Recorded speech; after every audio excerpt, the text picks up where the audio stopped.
The Handmaid's Tale. Margaret Atwood. 1. Night. Chapter 1. We slept in what had once been the gymnasium. The floor was of varnished wood, with stripes and circles painted on it, for the games that were formerly played there. The hoops for the basketball nets were still in place, though the nets were gone. A balcony ran around the room, for the spectators, and I thought I could smell, faintly like an afterimage, the pungent scent of sweat, shot through with the sweet taint of chewing gum and perfume from the watching girls. Felt skirted as I knew from pictures, later in miniskirts, then pants, then in one earring, spiky green-streaked hair. Dances would have been held there. The music lingered, a palimpsest of unheard sound, style upon style, an undercurrent of drums, a forlorn wail, garlands made of tissue paper flowers, cardboard devils, a revolving ball of mirrors, powdering the dancers with a snow of light. There was old sex in the room and loneliness and expectation of something without a shape or name. I remember that yearning for something that was always about to happen and was never the same as the hands that were on us there and then, in the small of the back or out back in the parking lot, or in the television room with the sound turned down and only the pictures flickering over lifting flesh. We yearned for the future. How did we learn it, that talent for insatiability? It was in the air. And it was still in the air, an afterthought as we tried to sleep, in the army cots that had been set up in rows, with spaces between so we could not talk. We had flannelette sheets, like children's and army-issue blankets, old ones that still said U.S. We folded our clothes neatly and laid them on the stools at the ends of the beds. The lights were turned down but not out. Aunt Sarah and Aunt Elizabeth patrolled. They had electric cattle prods slung on thongs from their leather belts. No guns, though, even they could not be trusted with guns. Guns were for the guards, specially picked from the angels. The guards weren't allowed inside the building except when called, and we weren't allowed out except for our walks twice daily, 2 by 2 around the football field, which was enclosed now by a chain-link fence topped with barbed wire. The angels stood outside it with their backs to us. They were objects of fear to us, but of something else as well. If only they would look. If only we could talk to them. Something could be exchanged, we thought, some deal made, some trade-off. We still had our bodies. That was our fantasy. We learned to whisper almost without sound. In the semi-darkness we could stretch out our arms, when the ants weren't looking, and touch each other's hands across space. We learned to lip-read, our heads flat on the beds, turned sideways, watching each other's mouths. In this way we exchanged names from bed to bed: Alma, Janine, Dolores, Moira, June. 2. Shopping. Chapter 2. A chair, a table, a lamp. Above, on the white ceiling, a relief ornament in the shape of a wreath, and in the center of it a blank space, plastered over, like the place in a face where the eye has been taken out. There must have been a chandelier once. They've removed anything you could tie a rope to. A window, 2 white curtains. Under the window, a window seat with a little cushion. When the window is partly open, it only opens partly, the air can come in and make the curtains move. I can sit in the chair or on the window seat, hands folded, and watch this. Sunlight comes in through the window too, and falls on the floor, which is made of wood in narrow strips, highly polished. I can smell the polish. There's a rug on the floor, oval, of braided rags. This is the kind of touch they like, folk art, archaic, made by women in their spare time, from things that have no further use. A return to traditional values. Waste not, want not. I am not being wasted. Why do I want? On the wall above the chair, a picture, framed but with no glass. A print of flowers, blue irises, watercolor. Flowers are still allowed. Does each of us have the same print, the same chair, the same white curtains, I wonder? Government issue? Think of it as being in the army, said Aunt Lydia. A bed. Single, mattress medium hard, covered with a flocked white spread. Nothing takes place in the bed but sleep, or no sleep. I try not to think too much. Like other things now, thought must be rationed. There's a lot that doesn't bear thinking about. Thinking can hurt your chances, and I intend to last. I know why there is no glass in front of the watercolor picture of blue irises, and why the window only opens partly and why the glass in it is shatterproof. It isn't running away they're afraid of. We wouldn't get far. It's those other escapes, the ones you can open in yourself, given a cutting edge. So, Apart from these details, this could be a college guest room, for the less distinguished visitors, or a room in a rooming house of former times, for ladies in reduced circumstances. That is what we are now. The circumstances have been reduced, for those of us who still have circumstances. But a chair, sunlight, flowers, these are not to be dismissed. I am alive, I live, I breathe. I put my hand out, unfolded, into the sunlight. Where I am is not a prison but a privilege, as Aunt Lydia said, who was in love with either / or. The bell that measures time is ringing. Time here is measured by bells, as once in nunneries. As in a nunnery too, there are few mirrors. I get up out of the chair, advance my feet into the sunlight, in their red shoes, flat-heeled to save the spine and not for dancing. The red gloves are lying on the bed. I pick them up, pull them onto my hands, finger by finger. Everything except the wings around my face is red, the color of blood, which defines us. The skirt is ankle-length, full, gathered to a flat yoke that extends over the breasts. The sleeves are full. The white wings too are prescribed issue. They are to keep us from seeing but also from being seen. I never looked good in red. It's not my color. I pick up the shopping basket, put it over my arm. The door of the room, not my room, I refuse to say is not locked. In fact, it doesn't shut properly. I go out into the polished hallway, which has a runner down the center, dusty pink. Like a path through the forest, like a carpet for royalty, it shows me the way. The carpet bends and goes down the front staircase and I go with it, one hand on the banister, once a tree, turned in another century, rubbed to a warm gloss. Late Victorian, the house is a family house, built for a large rich family. There's a grandfather clock in the hallway, which doles out time, and then the door to the motherly front sitting room, with its fleshtones and hints. A sitting room in which I never sit, but stand or kneel only. At the end of the hallway, above the front door, is a fanlight of colored glass. Flowers, red and blue. There remains a mirror on the hall wall.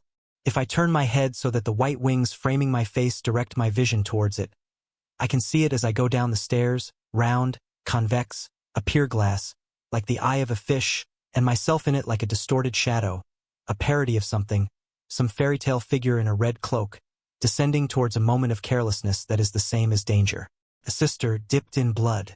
At the bottom of the stairs there's a hat and umbrella stand, the bentwood kind, long rounded rungs of wood curving gently up into hooks shaped like the opening fronds of a fern. There are several umbrellas in it. Black for the commander, blue for the commander's wife, and the one assigned to me, which is red. I leave the red umbrella where it is, because I know from the window that the day is sunny. I wonder whether or not the commander's wife is in the sitting room. She doesn't always sit.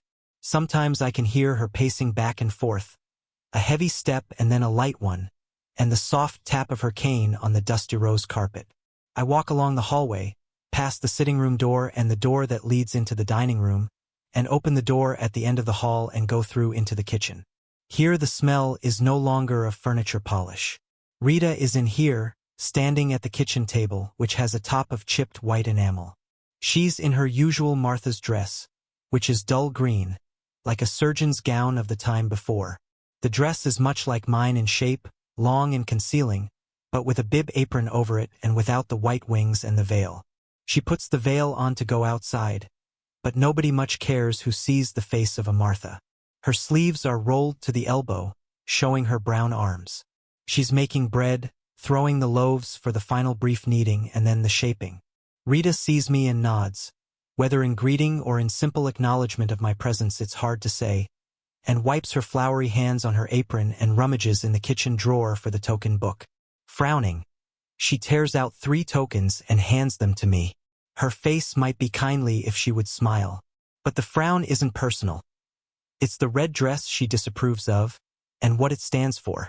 She thinks I may be catching, like a disease or any form of bad luck. Sometimes I listen outside closed doors, a thing I never would have done in the time before. I don't listen long because I don't want to be caught doing it. Once, though, I heard Rita say to Cora that she wouldn't debase herself like that. Nobody asking you, Cora said. Anyways, what could you do, supposing? Go to the colonies, Rita said. They have the choice. With the unwomen and starve to death and Lord knows what all? Said Cora. Catch you. They were shelling peas. Even through the almost closed door I could hear the light clink of the hard peas falling into the metal bowl. I heard Rita. A grunt or a sigh, of protest or agreement. Anyways, they're doing it for us all, said Cora, or so they say. If I hadn't have got my tubes tied, it could have been me, say I was 10 years younger. It's not that bad. It's not what you'd call hard work. Better her than me, Rita said, and I opened the door. Their faces were the way women's faces are when they've been talking about you behind your back and they think you've heard. Embarrassed, but also a little defiant, as if it were their right. That day, Cora was more pleasant to me than usual, Rita more surly. Today, despite Rita's closed face and pressed lips, I would like to stay here, in the kitchen. Cora might come in from somewhere else in the house, carrying her bottle of lemon oil and her duster, and Rita would make coffee. In the houses of the commanders there is still real coffee. And we would sit at Rita's kitchen table, which is not Rita's any more than my table is mine, and we would talk about aches and pains, illnesses, our feet, our backs, all the different kinds of mischief that our bodies, like unruly children, can get up to. We would nod our heads as punctuation to each other's voices, signaling that yes, we know all about it. We would exchange remedies and try to outdo each other in the recital of our physical miseries. Gently we would complain, our voices soft and minor key and mournful as pigeons in the eaves troughs. I know what you mean, we'd say. Or, a quaint expression you sometimes hear, still, from older people. I hear where you're coming from, as if the voice itself were a traveler, arriving from a distant place.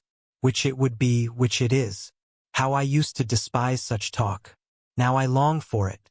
At least it was talk. An exchange of sorts. Where we would gossip. The Marthas know things. They talk among themselves. Passing the unofficial news from house to house. Like me, they listen at doors, no doubt, and see things even with their eyes averted. I've heard them at it sometimes, caught whiffs of their private conversations. Stillborn, it was, or stabbed her with a knitting needle right in the belly. Jealousy, it must have been, eating her up. Or, tantalizingly, it was toilet cleaner she used. Worked like a charm, though you'd think he'd have tasted it. Must have been that drunk. But they found her out all right. Or I would help Rita to make the bread, sinking my hands into that soft, resistant warmth which is so much like flesh. I hunger to touch something other than cloth or wood. I hunger to commit the act of touch. But even if I were to ask, even if I were to violate decorum to that extent, Rita would not allow it. She would be too afraid. The Marthas are not supposed to fraternize with us. Fraternize means to behave like a brother. Luke told me that. He said there was no corresponding word that meant to behave like a sister. Sorais it would have to be, he said. From the Latin. He liked knowing about such details. The derivations of words, curious usages. I used to tease him about being pedantic. I take the tokens from Rita's outstretched hand. They have pictures on them of the things they can be exchanged for. 12 eggs, a piece of cheese, a brown thing that's supposed to be a steak. I place them in the zippered pocket in my sleeve where I keep my pass. Tell them fresh, for the eggs, she says. Not like the last time. And a chicken, tell them, not a hen. Tell them who it's for and then they won't mess around. All right, I say. I don't smile. Why tempt her to friendship? Chapter 3. I go out by the back door into the garden, which is large and tidy. A lawn in the middle, a willow weeping catkins. Around the edges, the flower borders, in which the daffodils are now fading and the tulips are opening their cups, spilling out color. The tulips are red, a darker crimson towards the stem, as if they had been cut and are beginning to heal there.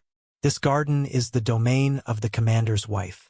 Looking out through my shatterproof window, I've often seen her in it, her knees on a cushion, a light blue veil thrown over her wide gardening hat, a basket at her side with shears in it and pieces of string for tying the flowers into place.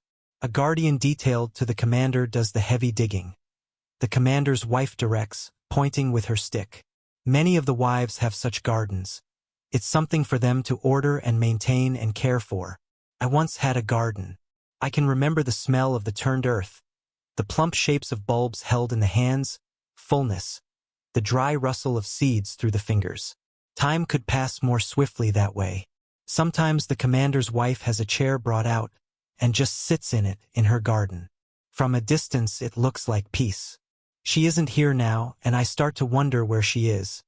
I don't like to come upon the commander's wife unexpectedly. Perhaps she's sewing in the sitting room with her left foot on the footstool because of her arthritis. Or knitting scarves for the angels at the front lines. I can hardly believe the angels have a need for such scarves. Anyway, the ones made by the commander's wife are too elaborate. She doesn't bother with the cross and star pattern used by many of the other wives. It's not a challenge. Fir trees march along the ends of her scarves, or eagles, or stiff humanoid figures, boy and girl, boy and girl. They aren't scarves for grown men but for children. Sometimes I think these scarves aren't sent to the angels at all, but unraveled and turned back into balls of yarn, to be knitted again in their turn. Maybe it's just something to keep the wives busy, to give them a sense of purpose. But I envy the commander's wife her knitting. It's good to have small goals that can be easily attained. What does she envy me? She doesn't speak to me, unless she can't avoid it. I am a reproach to her, and a necessity. We stood face to face for the first time 5 weeks ago, when I arrived at this posting. The guardian from the previous posting brought me to the front door. On first days we are permitted front doors, but after that we're supposed to use the back. Things haven't settled down. It's too soon. Everyone is unsure about our exact status. After a while it will be either all front doors or all back. Aunt Lydia said she was lobbying for the front.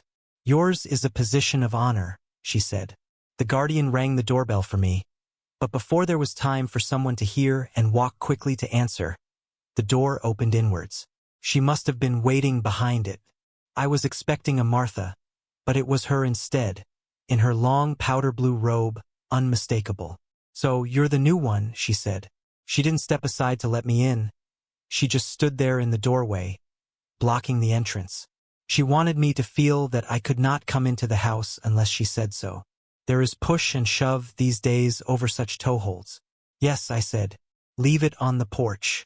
She said this to the guardian who was carrying my bag.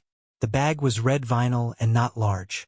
There was another bag with the winter cloak and heavier dresses, but that would be coming later. The guardian set down the bag and saluted her. Then I could hear his footsteps behind me, going back down the walk, and the click of the front gate, and I felt as if a protective arm were being withdrawn. The threshold of a new house is a lonely place. She waited until the car started up and pulled away. I wasn't looking at her face, but at the part of her I could see with my head lowered.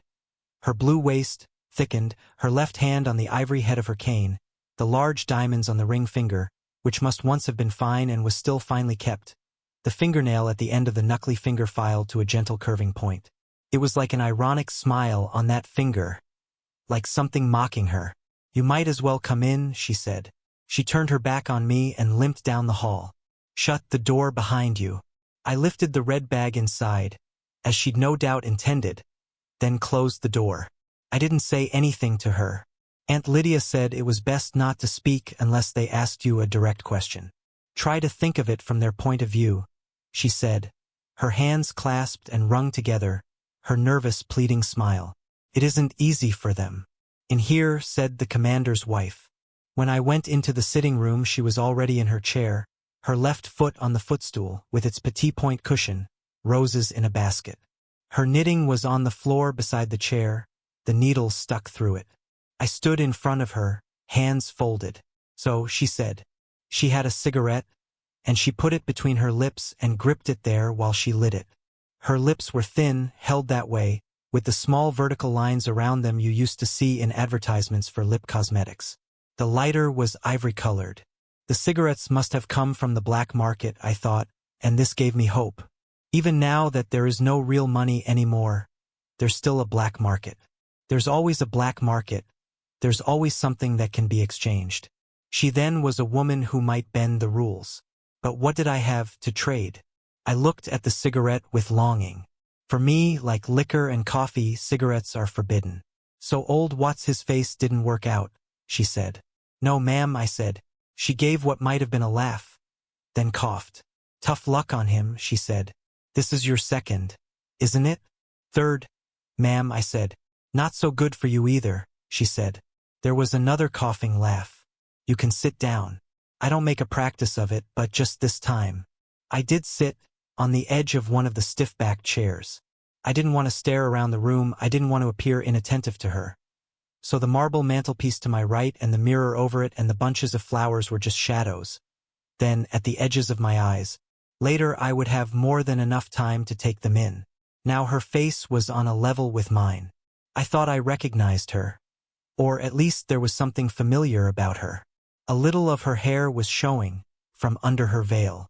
It was still blonde. I thought then that maybe she bleached it, that hair dye was something else she could get through the black market, but I know now that it really is blonde.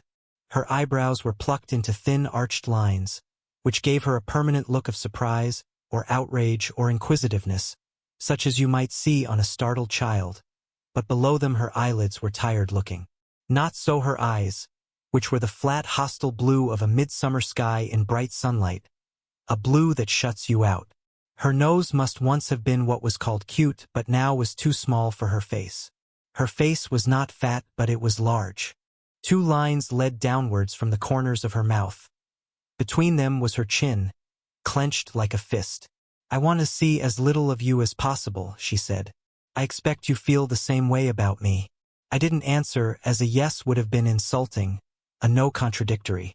I know you aren't stupid, she went on. She inhaled, blew out the smoke. I've read your file. As far as I'm concerned, this is like a business transaction. But if I get trouble, I'll give trouble back. You understand? Yes, ma'am, I said. Don't call me ma'am, she said irritably. You're not a Martha. I didn't ask what I was supposed to call her, because I could see that she hoped I would never have the occasion to call her anything at all. I was disappointed. I wanted, then, to turn her into an older sister, a motherly figure, someone who would understand and protect me. The wife in my posting before this had spent most of her time in her bedroom. The Marthas said she drank. I wanted this one to be different. I wanted to think I would have liked her, in another time and place, another life. But I could see already that I wouldn't have liked her, nor she me. She put her cigarette out, half-smoked, in a little scrolled ashtray on the lamp table beside her. She did this decisively, one jab and one grind, not the series of genteel taps favored by many of the wives. As for my husband, she said, he's just that. My husband. I want that to be perfectly clear. Till death do us part. It's final. Yes, ma'am, I said again, forgetting. They used to have dolls for little girls that would talk if you pulled a string at the back. I thought I was sounding like that, voice of a monotone, voice of a doll. She probably longed to slap my face. They can hit us, there's scriptural precedent. But not with any implement. Only with their hands. It's one of the things we fought for, said the commander's wife, and suddenly she wasn't looking at me. She was looking down at her knuckled, diamond-studded hands, and I knew where I'd seen her before. The first time was on television when I was 8 or 9. It was when my mother was sleeping in on Sunday mornings, and I would get up early and go to the television set in my mother's study and flip through the channels, looking for cartoons. Sometimes when I couldn't find any, I would watch the Growing Souls Gospel Hour, where they would tell Bible stories for children and sing hymns. One of the women was called Serena Joy. She was the lead soprano. She was ash-blonde, petite, with a snub nose and huge blue eyes which she'd turn upwards during hymns. She could smile and cry at the same time, one tear or two sliding gracefully down her cheek, as if on cue, as her voice lifted through its highest notes, tremulous, effortless. It was after that she went on to other things. The woman sitting in front of me was Serena Joy, or had been once, so it was worse than I thought. Chapter 4. I walk along the gravel path that divides the back lawn, neatly, like a hair parting. It has rained during the night. The grass to either side is damp, the air humid. Here and there are worms, evidence of the fertility of the soil, caught by the sun, half dead. Flexible and pink, like lips. I open the white picket gate and continue, past the front lawn and towards the front gate. In the driveway, one of the guardians assigned to our household is washing the car. That must mean the commander is in the house, in his own quarters, past the dining room and beyond, where he seems to stay most of the time. The car is a very expensive one, a whirlwind. Better than the Chariot, much better than the chunky, practical behemoth. It's black, of course, the color of prestige or a hearse, and long and sleek. The driver is going over it with a chamois, lovingly. This at least hasn't changed, the way men caress good cars. He's wearing the uniform of the Guardians, but his cap is tilted at a jaunty angle and his sleeves are rolled to the elbow, showing his forearms, tanned but with a stipple of dark hairs. He has a cigarette stuck in the corner of his mouth, which shows that he too has something he can trade on the black market. I know this man's name, Nick. I know this because I've heard Rita and Cora talking about him, and once I heard the commander speaking to him. Nick, I won't be needing the car. He lives here in the household over the garage. Low status. He hasn't been issued a woman, not even one. He doesn't rate. Some defect, lack of connections. But he acts as if he doesn't know this or care. He's too casual, he's not servile enough. It may be stupidity, but I don't think so. Smells fishy, they used to say, or I smell a rat. Misfit as odor. Despite myself, I think of how he might smell. Not fish or decaying rat. Tan skin, moist in the sun, filmed with smoke. I sigh, inhaling. He looks at me and sees me looking. He has a French face, lean, whimsical, all planes and angles, with creases around the mouth where he smiles. He takes a final puff of the cigarette, lets it drop to the driveway, and steps on it. He begins to whistle. Then he winks. I drop my head and turn so that the white wings hide my face, and keep walking. He's just taken a risk. But for what? What if I were to report him? Perhaps he was merely being friendly. Perhaps he saw the look on my face and mistook it for something else. Really what I wanted was the cigarette. Perhaps it was a test to see what I would do. Perhaps he is an eye. I open the front gate and close it behind me, looking down but not back. The sidewalk is red brick. That is the landscape I focus on. A field of oblongs, gently undulating where the earth beneath has buckled, from decade after decade of winter frost. The color of the bricks is old, yet fresh and clear. Sidewalks are kept much cleaner than they used to be. I walk to the corner and wait. I used to be bad at waiting. They also serve who only stand and wait, said Aunt Lydia. She made us memorize it. She also said, not all of you will make it through. Some of you will fall on dry ground or thorns. Some of you are shallow-rooted. She had a mole on her chin that went up and down while she talked. She said, think of yourselves as seeds, and right then her voice was wheedling, conspiratorial, like the voices of those women who used to teach ballet classes to children, and who would say, arms up in the air now, let's pretend we're trees. I stand on the corner, pretending I am a tree. A shape, red with white wings around the face. A shape like mine. A nondescript woman in red carrying a basket comes along the brick sidewalk towards me. She reaches me and we peer at each other's faces, looking down the white tunnels of cloth that enclose us. She is the right one. Blessed be the fruit, she says to me, the accepted greeting among us. May the Lord open, I answer the accepted response. We turn and walk together past the large houses, towards the central part of town. We aren't allowed to go there except in twos. This is supposed to be for our protection, though the notion is absurd. We are well protected already. The truth is that she is my spy, as I am hers. If either of us slips through the net because of something that happens on one of our daily walks, the other will be accountable. This woman has been my partner for 2 weeks. I don't know what happened to the one before. On a certain day she simply wasn't there anymore, and this one was there in her place. It isn't the sort of thing you ask questions about, because the answers are not usually answers you want to know. Anyway, there wouldn't be an answer. This one is a little plumper than I am. Her eyes are brown. Her name is Offred, and that's about all I know about her. She walks demurely, head down, red-gloved hands clasped in front, with short little steps like a trained pig's on its hind legs. During these walks she has never said anything that was not strictly orthodox, but then, neither have I. She may be a real believer, a handmaid in more than name. I can't take the risk. The war is going well, I hear, she says. Praise be, I reply. We've been sent good weather, which I receive with joy.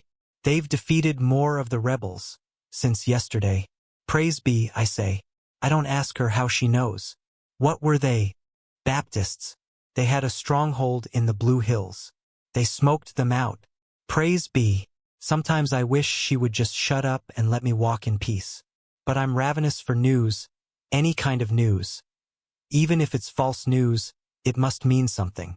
We reached the first barrier, which is like the barriers blocking off roadworks or dug-up sewers. A wooden crisscross painted in yellow and black stripes, a red hexagon which means stop. Near the gateway there are some lanterns, not lit because it isn't night. Above us, I know, there are floodlights attached to the telephone poles for use in emergencies, and there are men with machine guns in the pillboxes on either side of the road. I don't see the floodlights and the pillboxes because of the wings around my face. I just know they are there. Behind the barrier, waiting for us at the narrow gateway, there are two men, in the green uniforms of the Guardians of the Faith, with the crests on their shoulders and berets. Two swords crossed above a white triangle. The Guardians aren't real soldiers. They're used for routine policing and other menial functions, digging up the commander's wife's garden, for instance, and they're either stupid or older or disabled or very young, apart from the ones that are eyes incognito. These two are very young. One mustache is still sparse, one face is still blotchy. Their youth is touching, but I know I can't be deceived by it. The young ones are often the most dangerous, the most fanatical, the jumpiest with their guns. They haven't yet learned about existence through time. You have to go slowly with them. Last week they shot a woman right about here. She was a Martha. She was fumbling in her robe for her pass, and they thought she was hunting for a bomb. They thought she was a man in disguise. There have been such incidents. Rita and Cora knew the woman. I heard them talking about it in the kitchen. Doing their job, said Cora. Keeping us safe. Nothing safer than dead, said Rita, angrily. She was minding her own business. No call to shoot her.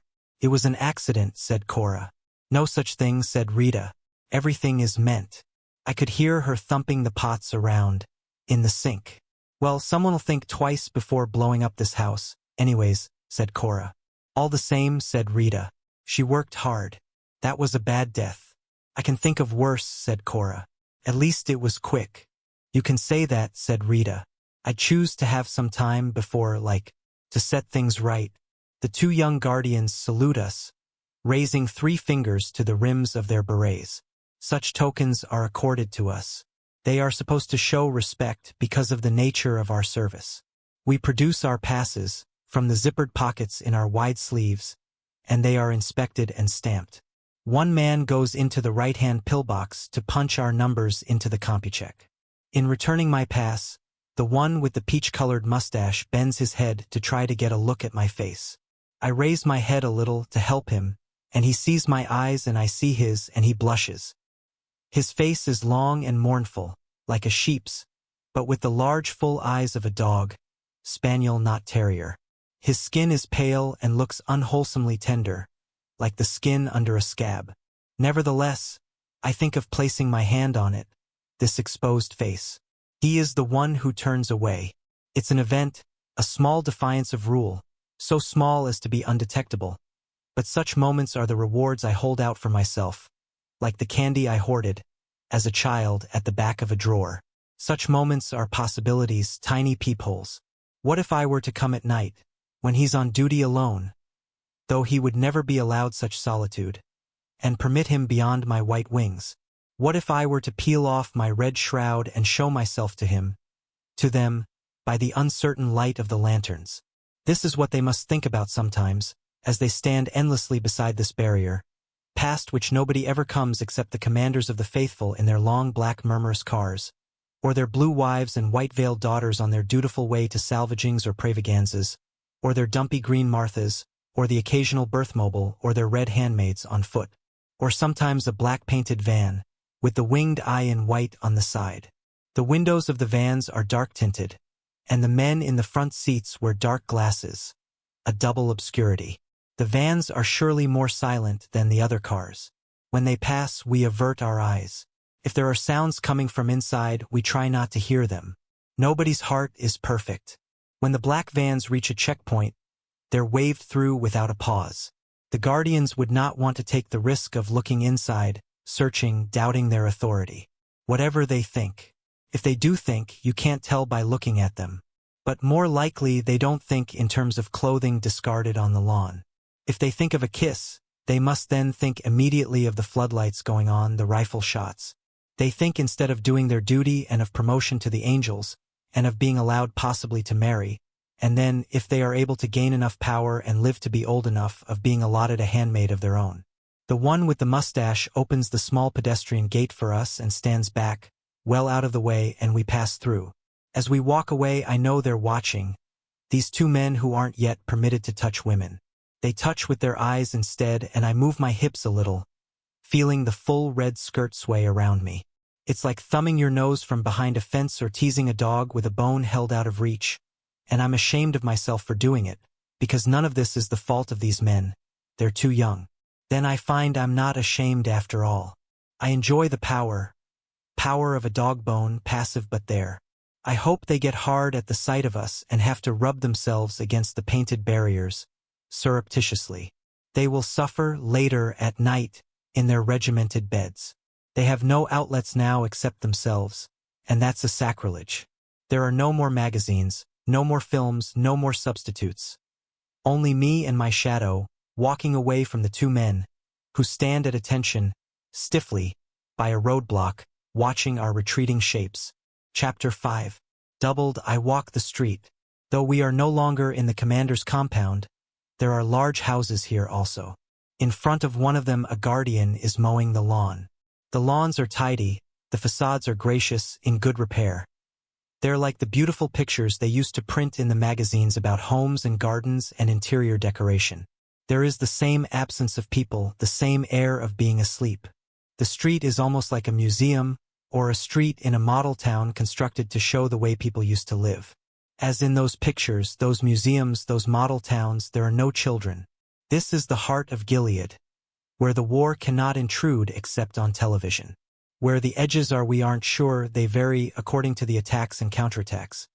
But this is the center where nothing moves. The Republic of Gilead, said Aunt Lydia, knows no bounds. Gilead is within you. Doctors lived here once, lawyers, university professors. There are no lawyers anymore, and the university is closed. Luke and I used to walk together sometimes along these streets. We used to talk about buying a house like one of these, an old big house, fixing it up. We would have a garden, swings for the children.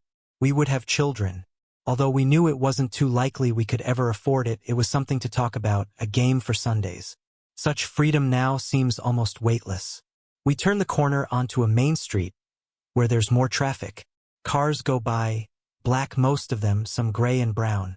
There are other women with baskets, some in red, some in the dull green of the Marthas, some in the striped dresses, red and blue and green and cheap and skimpy, that mark the women of the poorer men. Econo-wives, they're called. These women are not divided into functions. They have to do everything, if they can. Sometimes there is a woman all in black, a widow. There used to be more of them, but they seem to be diminishing. You don't see the commander's wives on the sidewalks. Only in cars. The sidewalks here are cement. Like a child, I avoid stepping on the cracks. I'm remembering my feet on these sidewalks, in the time before, and what I used to wear on them.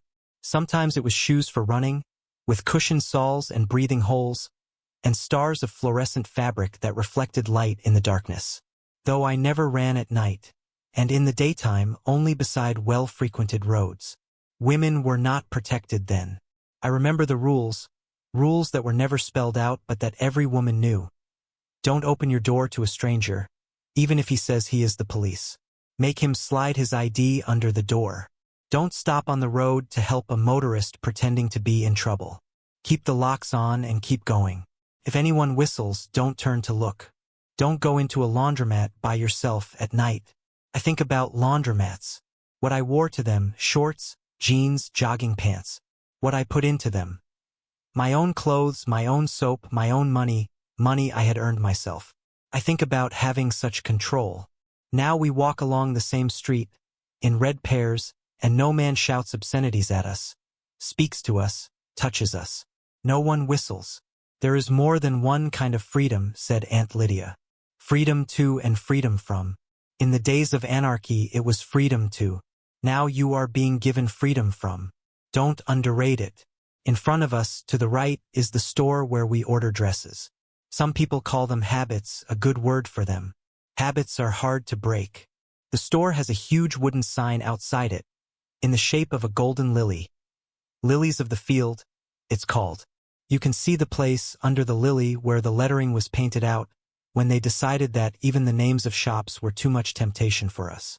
Now places are known by their signs alone. Lily's used to be a movie theater before.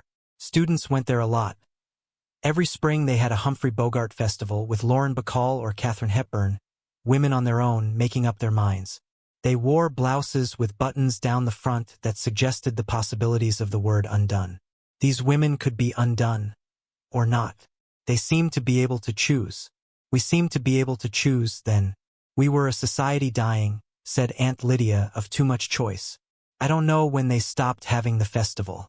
I must have been grown up, so I didn't notice. We don't go into Lily's, but across the road and along a side street. Our first stop is at a store with another wooden sign.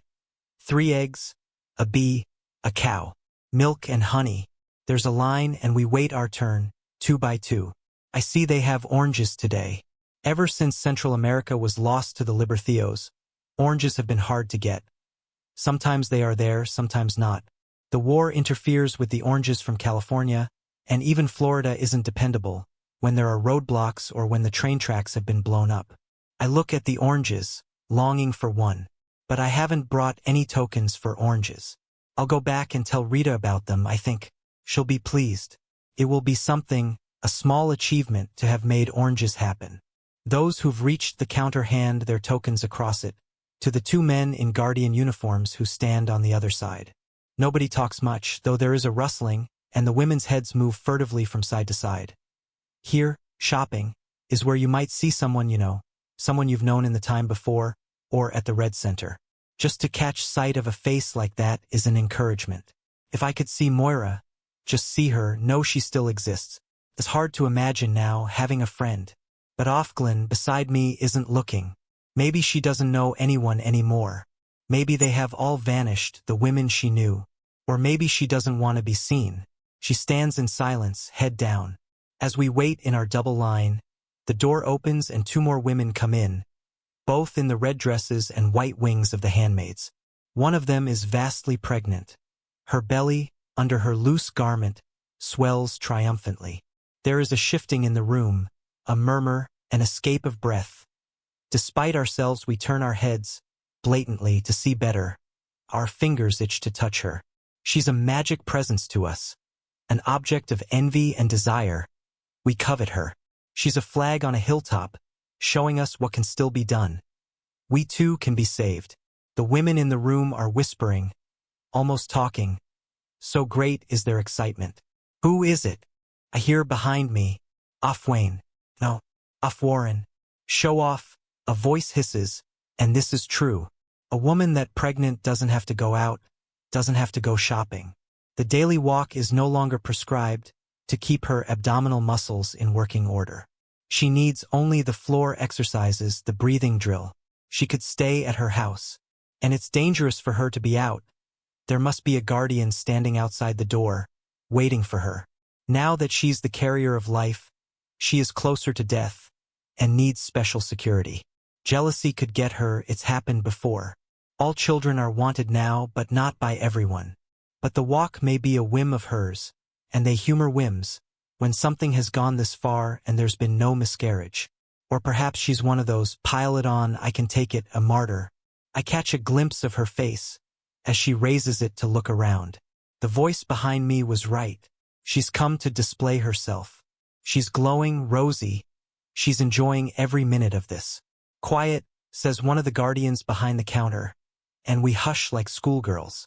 Offred and I have reached the counter. We hand over our tokens, and one guardian enters the numbers on them into the compubite while the other gives us our purchases, the milk, the eggs. We put them into our baskets and go out again, past the pregnant woman and her partner, who beside her looks spindly, shrunken, as we all do. The pregnant woman's belly is like a huge fruit.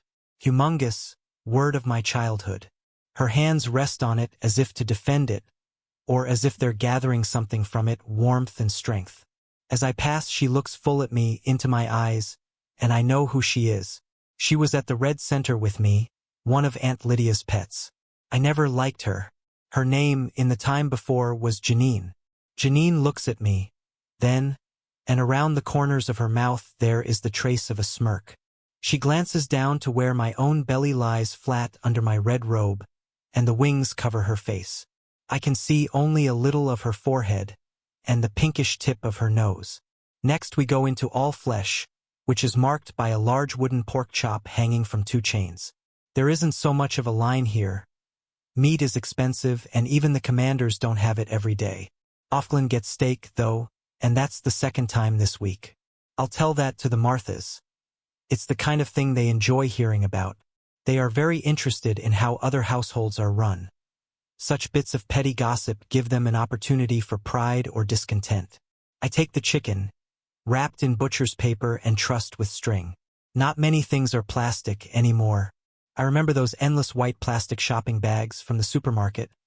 I hated to waste them and would stuff them in under the sink, until the day would come when there would be too many and I would open the cupboard door and they would bulge out, sliding over the floor. Luke used to complain about it. Periodically he would take all the bags and throw them out. She could get one of those over her head, he'd say. You know how kids like to play. She never would, I'd say. She's too old. Or too smart or too lucky.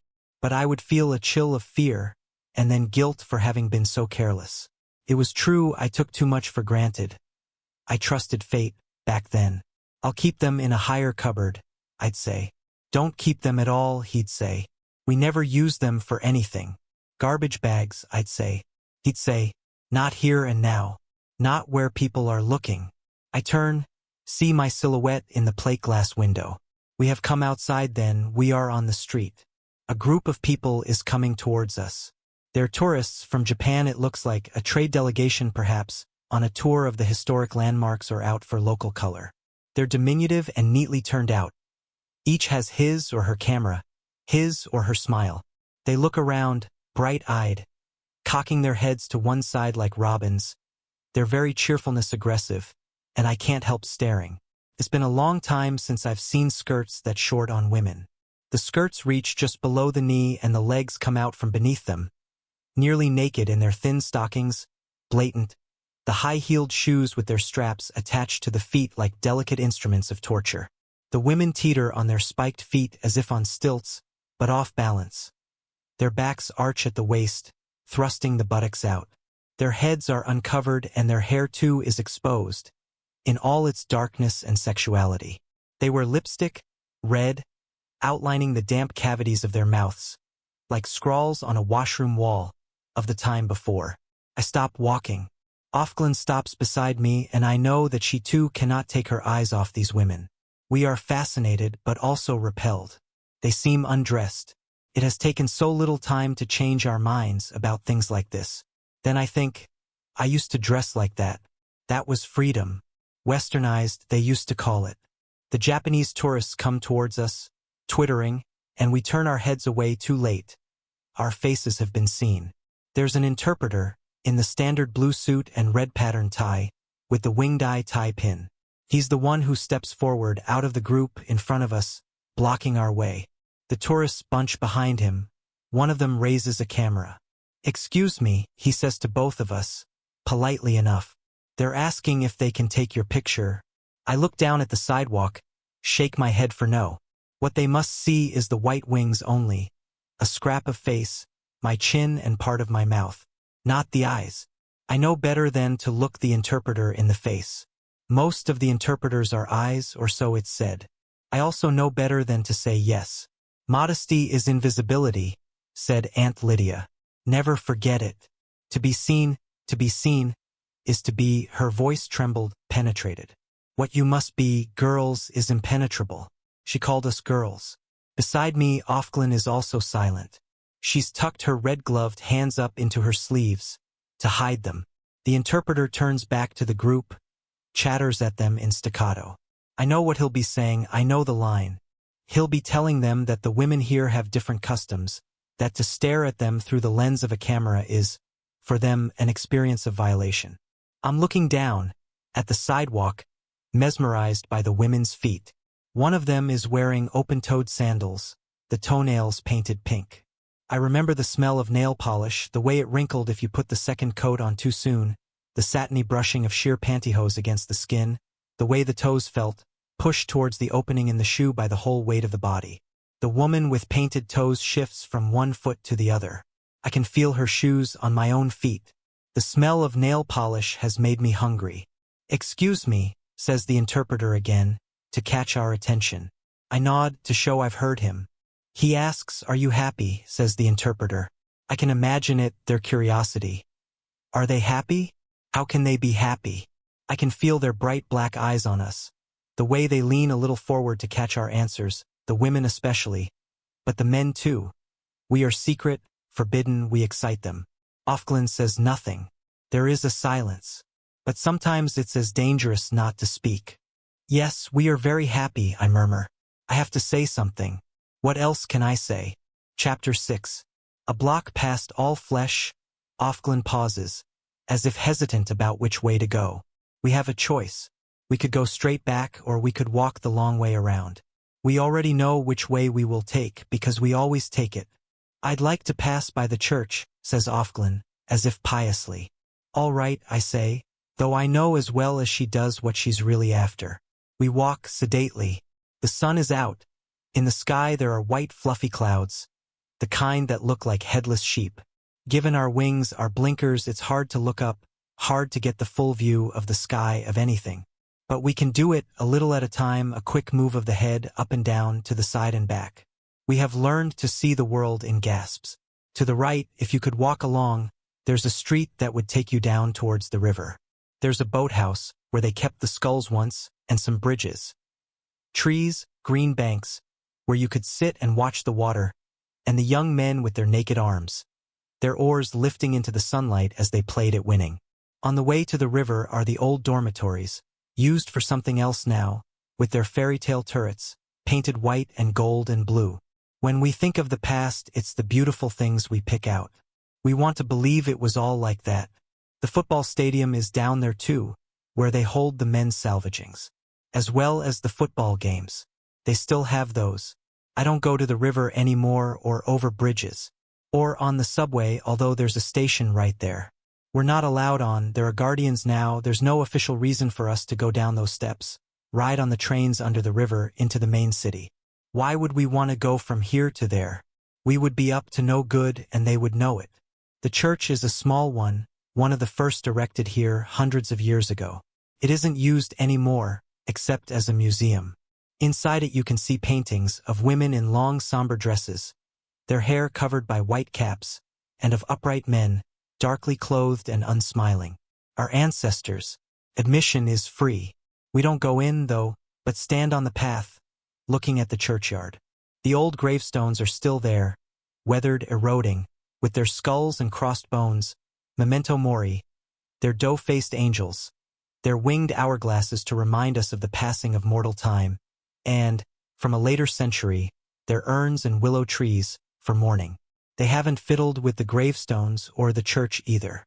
It's only the more recent history that offends them. Offred's head is bowed, as if she's praying. She does this every time. Maybe, I think, there's someone in particular gone for her too. A man, a child. But I can't entirely believe it. I think of her as a woman for whom every act is done for show, is acting rather than a real act. She does such things to look good, I think. She's out to make the best of it. But that is what I must look like to her as well. How can it be otherwise? Now we turn our backs on the church and there is the thing we've in truth come to see. The wall. The wall is hundreds of years old too. Or over 100 at least. Like the sidewalks, it's red brick, and must once have been plain but handsome.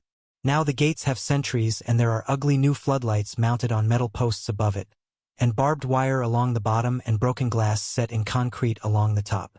No one goes through those gates willingly. The precautions are for those trying to get out, though to make it even as far as the wall from the inside, past the electronic alarm system, would be next to impossible. Beside the main gateway there are 6 more bodies hanging, by the necks, their hands tied in front of them, their heads in white bags tipped sideways onto their shoulders. There must have been a men's salvaging early this morning. I didn't hear the bells. Perhaps I've become used to them. We stop, together as if on signal, and stand and look at the bodies. It doesn't matter if we look. We're supposed to look. This is what they are there for, hanging on the wall. Sometimes they'll be there for days, until there's a new batch, so as many people as possible will have the chance to see them. What they are hanging from is hooks. The hooks have been set into the brickwork of the wall for this purpose. Not all of them are occupied. The hooks look like appliances for the armless. Or steel ? Upside down and sideways. It's the bags over the heads that are the worst, worse than the faces themselves would be. It makes the men look like dolls on which faces have not yet been painted.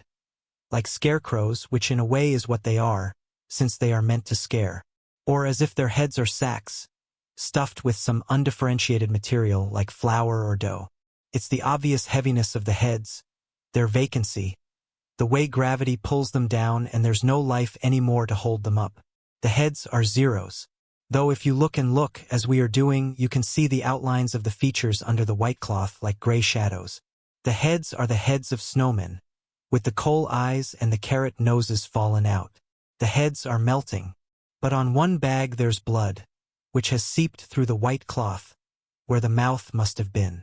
It makes another mouth, a small red one, like the mouths painted with thick brushes by kindergarten children. A child's idea of a smile. This smile of blood is what fixes the attention. Finally, these are not snowmen after all. The men wear white coats like those worn by doctors or scientists. Doctors and scientists aren't the only ones, there are others, but they must have had a run on them this morning. Each has a placard hung around his neck to show why he has been executed. A drawing of a human fetus.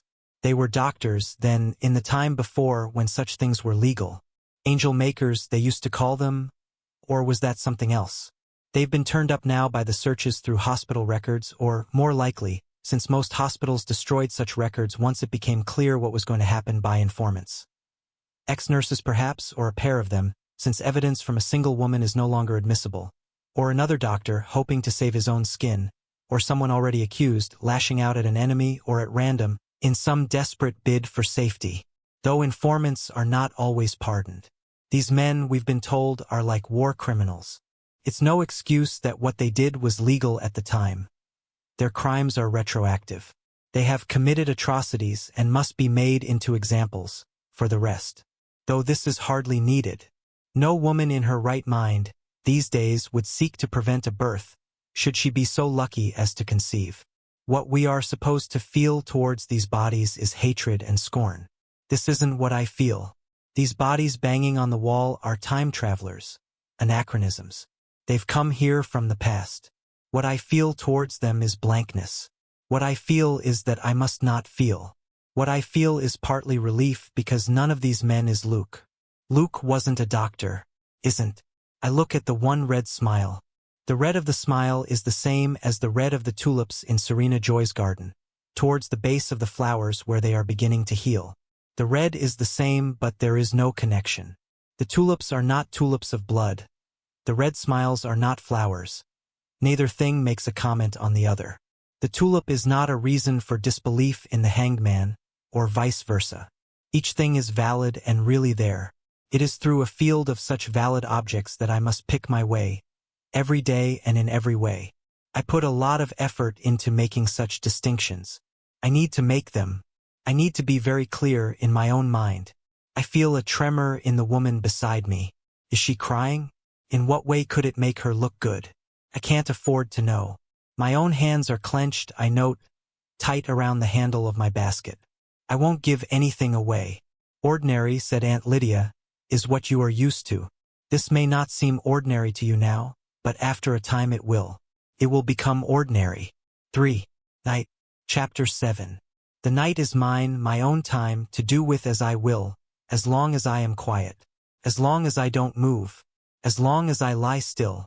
The difference between lie and lay. Lay is always passive. Even men used to say, I'd like to get laid. Though sometimes they said, I'd like to lay her. All this is pure speculation. I don't really know what men used to say. I had only their words for it. I lie, then, inside the room, under the plaster eye in the ceiling, behind the white curtains, between the sheets, neatly as they, and step sideways out of my own time. Out of time. Though this is time, nor am I out of it. But the night is my time out. Where should I go? Somewhere good. Moira, sitting on the edge of my bed, legs crossed, ankle on knee, in her purple overalls, one dangly earring, the gold fingernail she wore to be eccentric, a cigarette between her stubby yellow-ended fingers. Let's go for a beer. You're getting ashes in my bed, I said. If you'd make it, you wouldn't have this problem, said Moira. In half an hour, I said. I had a paper due the next day. What was it? Psychology, English, economics. We studied things like that then. On the floor of the room there were books, open face down, this way and that, extravagantly. Now, said Moira, you don't need to paint your face. It's only me. What's your paper on? I just did one on date rape. Date rape, I said. You're so trendy. Sounds like some kind of dessert. Date rape. Haha, said Moira. Get your coat. She got it herself and tossed it at me. I'm borrowing $5 off you, okay? Or in a park somewhere with my mother. How old was I? It was cold. Our breaths came out in front of us. There were no leaves on the trees. Gray sky, 2 ducks in the pond, disconsolate. Breadcrumbs under my fingers, in my pocket. That's it. She said we were going to feed the ducks. But there were some women burning books, that's what she was really there for. To see her friends. She'd lied to me. Saturdays were supposed to be my day.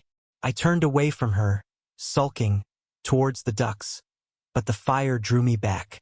There were some men, too, among the women, and the books were magazines. They must have poured gasoline because the flames shot high, and then they began dumping the magazines from boxes, not too many at a time.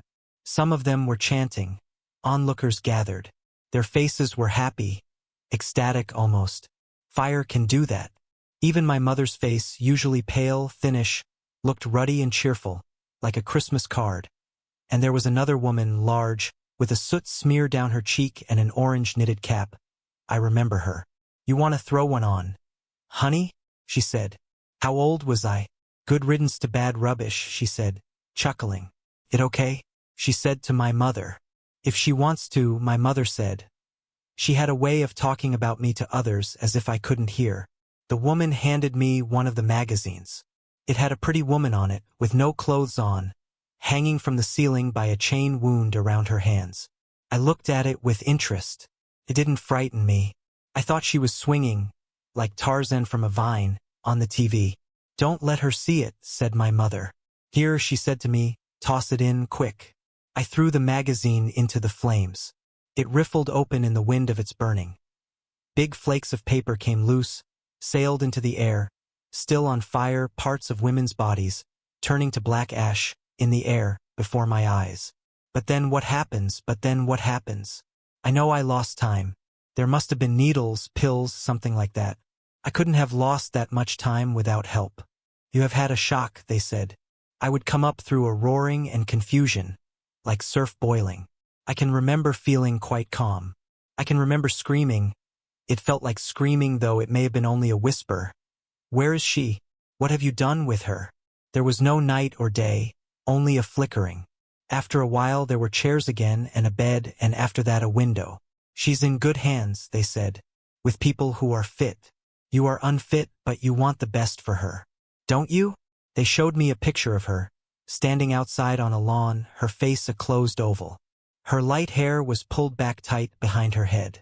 Holding her hand was a woman I didn't know. She was only as tall as the woman's elbow. You've killed her, I said. She looked like an angel, solemn, compact, made of air. She was wearing a dress I'd never seen, white and down to the ground. I would like to believe this is a story I'm telling. I need to believe it. I must believe it. Those who can believe that such stories are only stories have a better chance. If it's a story I'm telling, then I have control over the ending.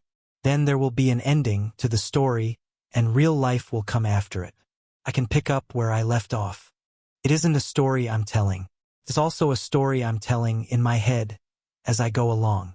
Tell, rather than write, because I have nothing to write with, and writing is in any case forbidden. But if it's a story, even in my head, I must be telling it to someone. You don't tell a story only to yourself. There's always someone else. Even when there is no one. A story is like a letter. Dear you, I'll say. Just you, without a name. Attaching a name attaches you to the world of fact, which is riskier, more hazardous. Who knows what the chances are out there of survival, yours? I will say you, like an old love song. You can mean more than one. You can mean thousands. I'm not in any immediate danger, I'll say to you. I'll pretend you can hear me, but it's no good because I know you can't. For Waiting Room, Chapter 8. The good weather holds. It's almost like June, when we would get out our sundresses and our sandals and go for an ice cream cone. There are 3 new bodies on the wall. One is a priest, still wearing the black cassock. That's been put on him for the trial, even though they gave up wearing those years ago, when the sect wars first began. Cassocks made them too conspicuous. The 2 others have purple placards hung around their necks. Gender treachery. Their bodies still wear the guardian uniforms. Caught together they must have been. But where? A barracks? A shower? It's hard to say. The snowman with the red smile is gone. We should go back, I say to Offred. I'm always the one to say this. Sometimes I feel that if I didn't say it, she would stay here forever. But is she mourning or gloating? I still can't tell. Without a word she swivels, as if she's voice-activated, as if she's on little oiled wheels, as if she's on top of a music box. I resent this grace of hers. I resent her meek head, bowed as if into a heavy wind. But there is no wind. We leave the wall, walk back the way we came, in the warm sun. It's a beautiful May day, Offred says. I feel rather than see her head turn towards me, waiting for a reply. Yes, I say. Praise be, I add as an afterthought. Mayday used to be a distress signal a long time ago, in one of those wars we studied in high school. I kept getting them mixed up, but you could tell them apart by the airplanes if you paid attention. It was Luke who told me about Mayday though. Mayday, Mayday for pilots whose planes had been hit, and ships, was it ships too? At sea. Maybe it was SOS for ships. I wish I could look it up. And it was something from Beethoven for the beginning of the victory in one of those wars. Do you know what it came from? Said Luke. Mayday? No, I said. It's a strange word to use for that. Isn't it? Newspapers and coffee on Sunday mornings before she was born. There were still newspapers then. We used to read them in bed. It's French, he said. From Maidas. Help me. Coming towards us there's a small procession. A funeral. 3 women, each with a black transparent veil thrown over her headdress. An econowife and 2 others, the mourners also econowives, her friends perhaps. Their striped dresses are worn-looking, as are their faces. Some day, when times improve, says Aunt Lydia, no one will have to be an econowife. The first one is the bereaved, the mother. She carries a small black jar. From the size of the jar you can tell how old it was when it foundered, inside her, flowed to its death. 2 or 3 months, too young to tell whether or not it was an unbaby. The older ones and those that die at birth have boxes. We pause out of respect while they go by. I wonder if Offred feels what I do, a pain like a stab in the belly. We put our hands over our hearts to show these stranger women that we feel with them in their loss. Beneath her veil the first one scowls at us. One of the others turns aside, spits on the sidewalk. The econowives do not like us. We go past the shops and come to the barrier again and are passed through. We continue on among the large, empty-looking houses, the weedless lawns. At the corner near the house where I'm posted, Offred stops, turns to me. Under his eye, she says. The right farewell. Under his eye, I reply, and she gives a little nod.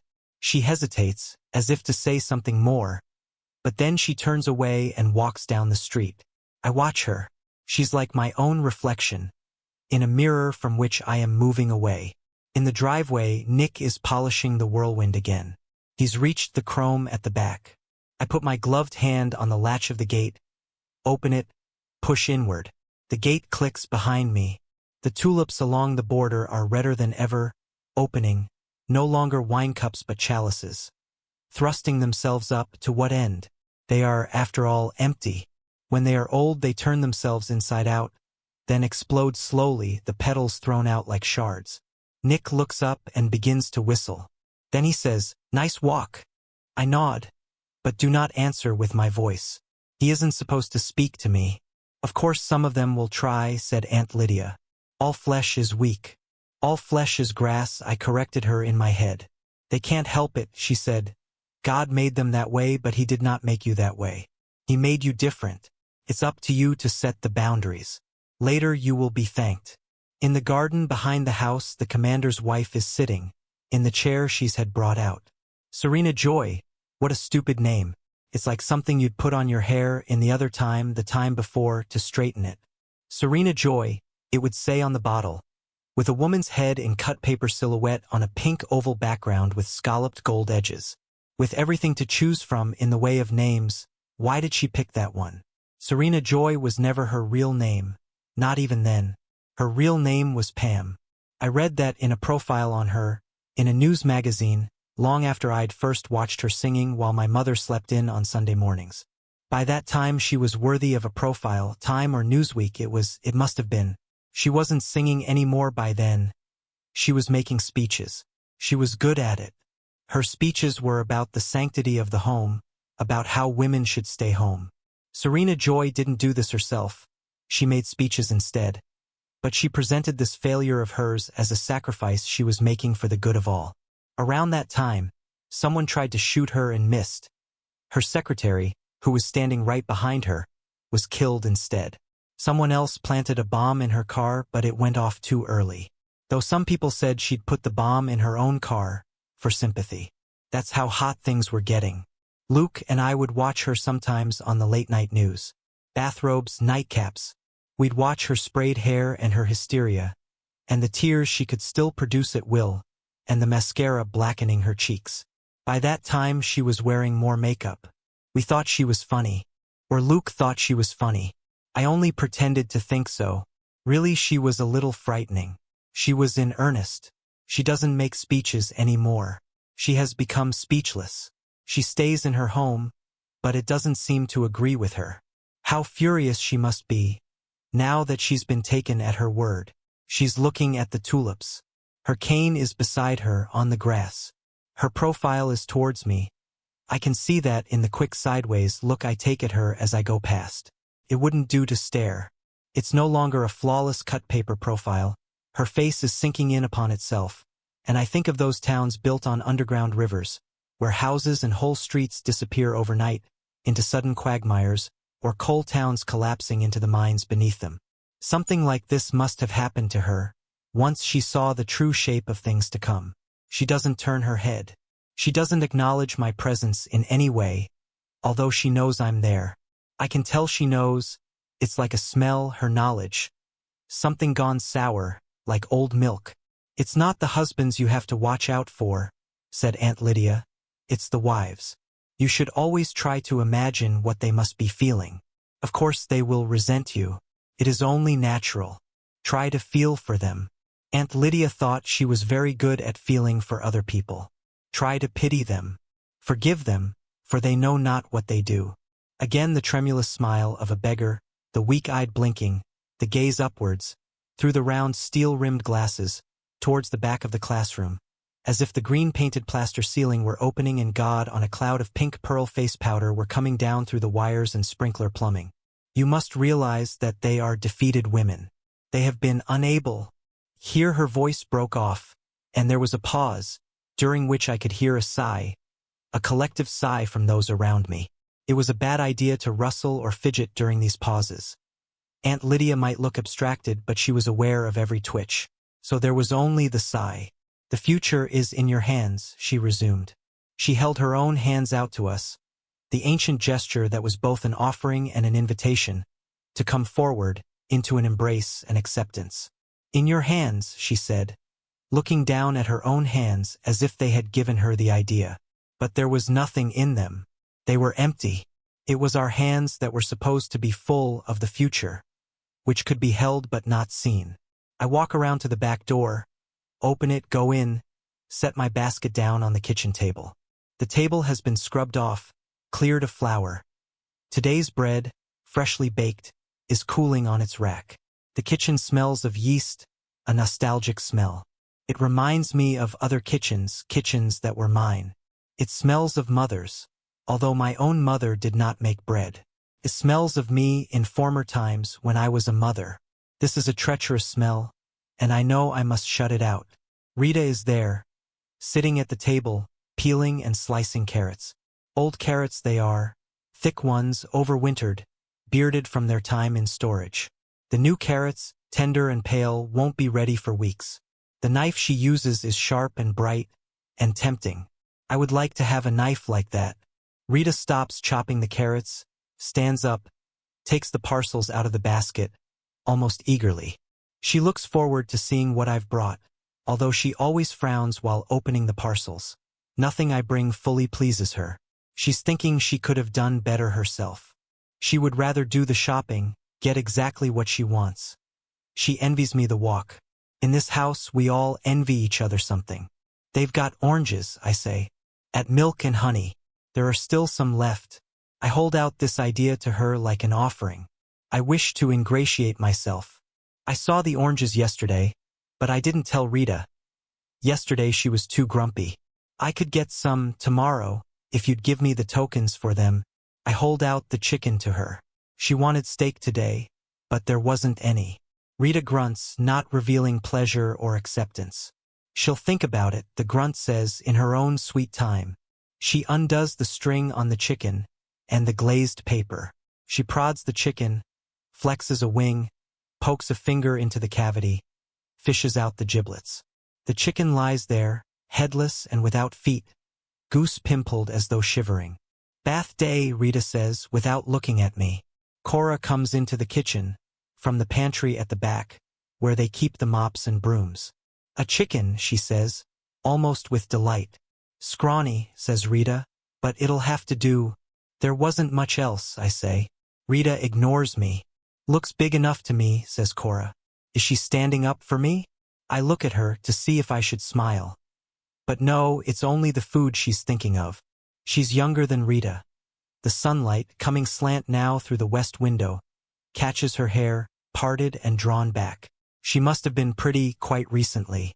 There's a little mark like a dimple in each of her ears, where the punctures for earrings have grown over. Tall, says Rita, but bony. You should speak up, she says to me, looking directly at me for the first time. Ain't like you're common. She means the commander's rank. But in the other sense, her sense, she thinks I am common. She is over 60, her mind's made up. She goes to the sink, runs her hands briefly under the tap, dries them on the dish towel. The dish towel is white with blue stripes. Dish towels are the same as they always were. Sometimes these flashes of normality come at me from the side, like ambushes. The ordinary, the usual, a reminder like a kick. I see the dish towel out of context, and I catch my breath. In some ways, things haven't changed that much. Who's doing the bath? Says Rita to Cora, not to me. I got to tenderize this bird. I'll do it later, says Cora, after the dusting. Just so it gets done, says Rita. They're talking about me as though I can't hear. To them, I'm a household chore, one among many. I've been dismissed. I pick up the basket, go through the kitchen door and along the hall towards the grandfather clock. The sitting room door is closed. Sun comes through the fanlight, falling in colors across the floor. Red and blue, purple. I step into it briefly, stretch out my hands. They fill with flowers of light.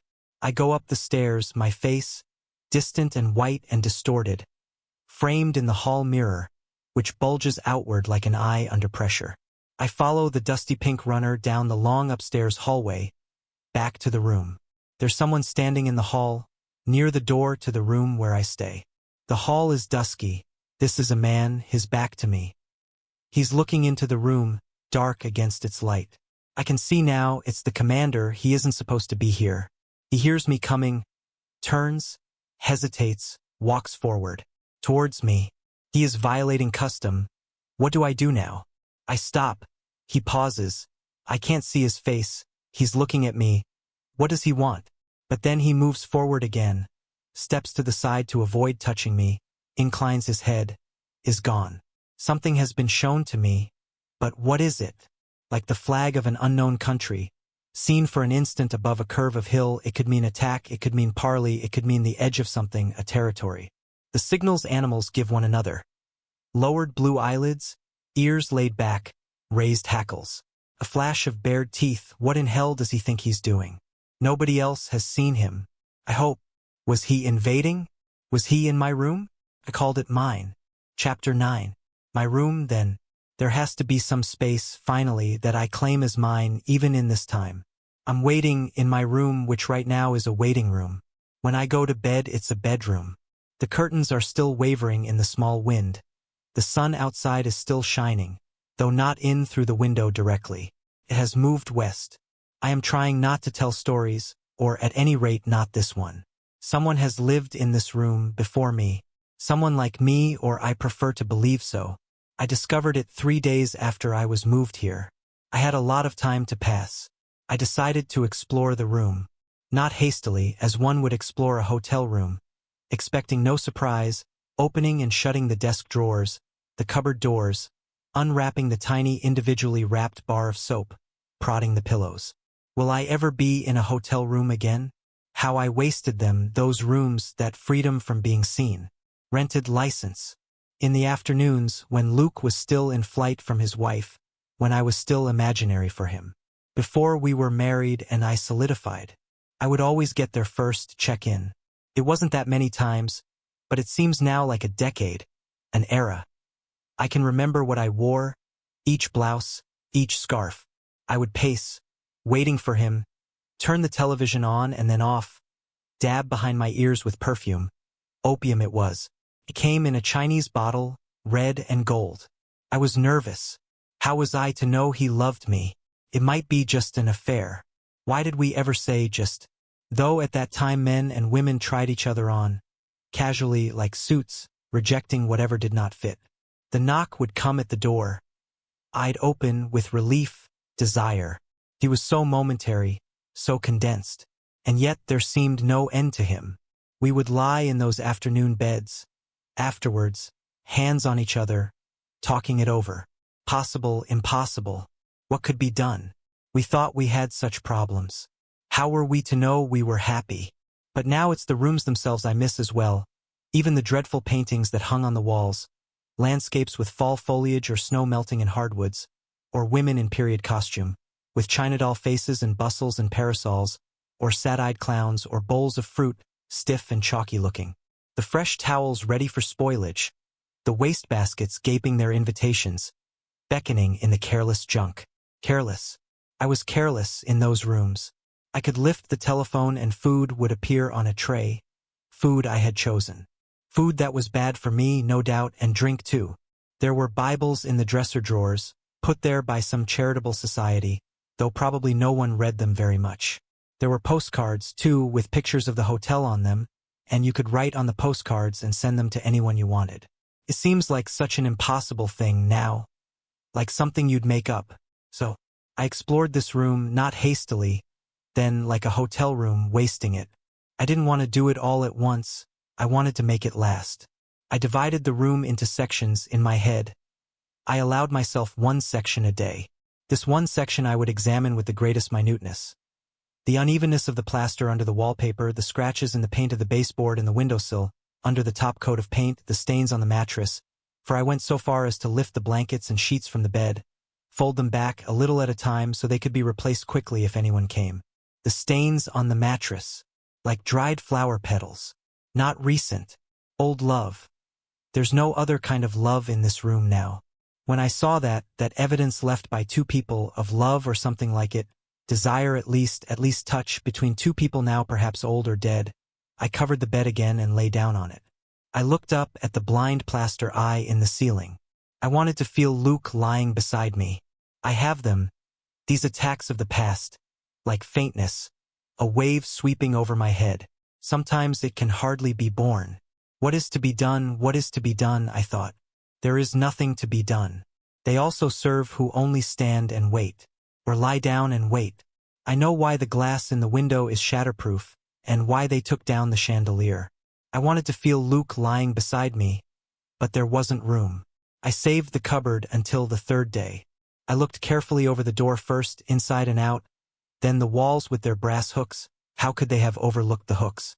Why didn't they remove them? Too close to the floor? But still, a stocking, that's all you'd need. And the rod with the plastic hangers, my dresses hanging on them, the red woolen cape for cold weather, the shawl. I knelt to examine the floor, and there it was, in tiny writing, quite fresh it seemed, scratched with a pin or maybe just a fingernail, in the corner where the darkest shadow fell. No light tea bastards carborundum. I didn't know what it meant or even what language it was in. I thought it might be Latin, but I didn't know any Latin. Still, it was a message, and it was in writing, forbidden by that very fact, and it hadn't yet been discovered. Except by me, for whom it was intended. It was intended for whoever came next. Pleases me to ponder this message. It pleases me to think I'm communing with her, this unknown woman. For she is unknown. Or if known, she has never been mentioned to me.